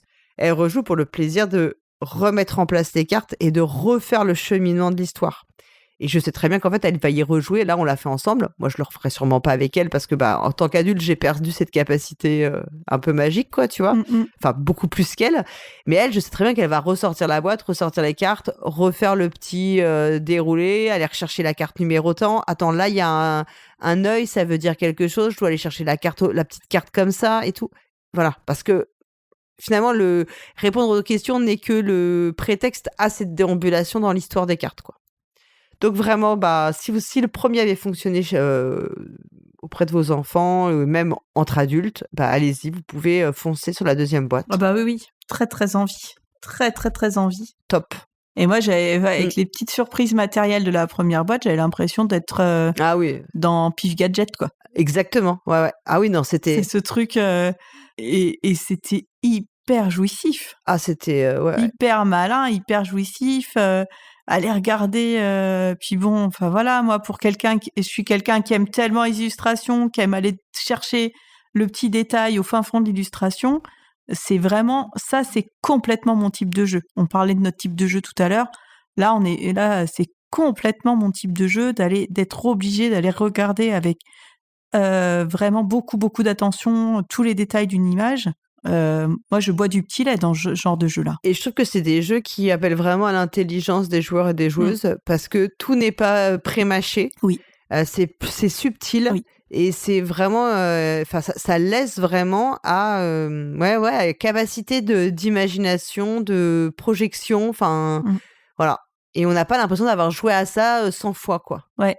Et puis il y a plein d'humour. Enfin, sur le premier opus, il y avait plein de touches d'humour aussi bienvenues. Enfin, ouais, non, c'est tout à fait le genre de jeu intelligent qu'on a envie de voir, de revoir et dont on n'est jamais rassasié. Continuez à nous faire des jeux comme ça. Donc vraiment un grand bravo parce que une deuxième boîte, tu peux toujours avoir une petite déception par rapport à la première surprise, enfin la première. Là, c'est très réussi. Cool, hâte d'y jouer. Encore une fois, tu me fais envie. Alors maintenant, on va parler d'un jeu dont moi j'avais déjà parlé plusieurs fois et que toi tu as découvert sur le salon, je comprends. Oui, enfin découvert un soir plutôt, pas directement sur le salon, mais ok. Mais qui était un peu quand même l'une des stars du salon, ce jeu-là. Donc c'est Captain Flip de Paolo Mori, Remo Conzadori. Merci. tu es mon prompteur. Merci beaucoup. Et illustré par Jonathan Oconte. Mais en plus, alors, ce jeu-là, comme j'y ai joué à Vichy, comme j'y ai rejoué avec Madaren, comme j'ai interviewé Thomas Provost et que j'ai fait la chronique pour Plateau, si tu veux, je connais la fiche signalétique par cœur. Eh ben, c'est parfait. Parce que moi, j'avais Paolo Mori en tête, mais j'avais pas le co-auteur. Et édité par Playpunk, donc nouvelle maison d'édition d'Antoine Boza et Thomas Provost. Alors, qu'est-ce que tu en as pensé ? Eh ben, écoute, j'ai trouvé ça très malin. Bon, on va quand même redire quelques petits mots sur comment on joue. Donc, on a un plateau individuel devant nous. Il y en a plusieurs dans la boîte, je crois. Il me semble qu'on a joué au premier, au plus simple, le bateau pirate. Donc, on est dans un univers de 2 pirates, flibustiers, etc. Et on va piocher des jetons. Donc, et là où, au début, c'est super dur, parce que tu as envie de regarder les 2 faces de ton jeton, surtout si tu as joué à Littoral juste avant. Oui, c'est vrai. J'ai pensé aussi. Donc, faut faire attention. Voilà. Et j'y ai pensé en jouant Littoral. Je me suis dit, tiens, autant dans Littoral, tu sais ce que tu vas avoir si tu retournes, autant dans Captain Flip, c'est tout le sel du jeu de ne pas savoir. C'est marrant, comme t'as une même et puis avec un thème aussi marin, c'est marrant. Hein. Et ça donne pas du tout les mêmes jeux. Eh ben, on avait joué à Littoral juste avant. Du coup, le premier réflexe, c'est de regarder le jeton des 2 côtés. Donc, je me suis fait gronder. Dire, non, t'as pas le droit. Donc, j'ai vite remis le jeton dans le sac et j'en ai repioché un autre. J'ai résisté très fort à l'envie de retourner le jeton, de savoir ce qu'il y avait de l'autre côté. Et en fait, on va décider. Tu pioches ton jeton et tu décides si tu veux garder la face que tu vois ou si tu prends le risque d'aller retourner le jeton et d'utiliser le personnage qui est au dos et qui peut être moins intéressant. Donc, il y a ce côté prise de risque à chaque pioche. Et un effet qui peut être soit effet de collection si on a plusieurs personnages du même type. On peut avoir, si on en a trop, c'est la canonnière, je crois. Si on en a trop, on fait péter tout notre bateau. Certaines tuiles, la vigie, logiquement, doit être tout en haut du mât. Enfin, thématiquement et mécaniquement, ça colle. Hein, je veux dire, c'est logique. Ce qui fait que les règles sont hyper faciles à assimiler parce qu'il y a quelque chose, on comprend tout de suite. Les personnages dès qu'on t'explique les règles, tu comprends tout de suite comment vont marcher tel ou tel personnage parce que c'est thématiquement évident. Moi, j'aime beaucoup ce genre de jeu où tout à fait. Les règles, elles me paraissent évidentes parce que thématiquement ça colle. J'ai aimé aussi que beaucoup des personnages soient féminins et oui, il y a une diversité. Et avec le nom des métiers au féminin aussi. Oui, il y a une recherche de diversité dans les... Ouais. Ce qui est quand même, dans un univers de pirates, c'est assez rare pour être souligné. Et j'ai passé un très très bon moment. J'ai bien aimé ce jeu.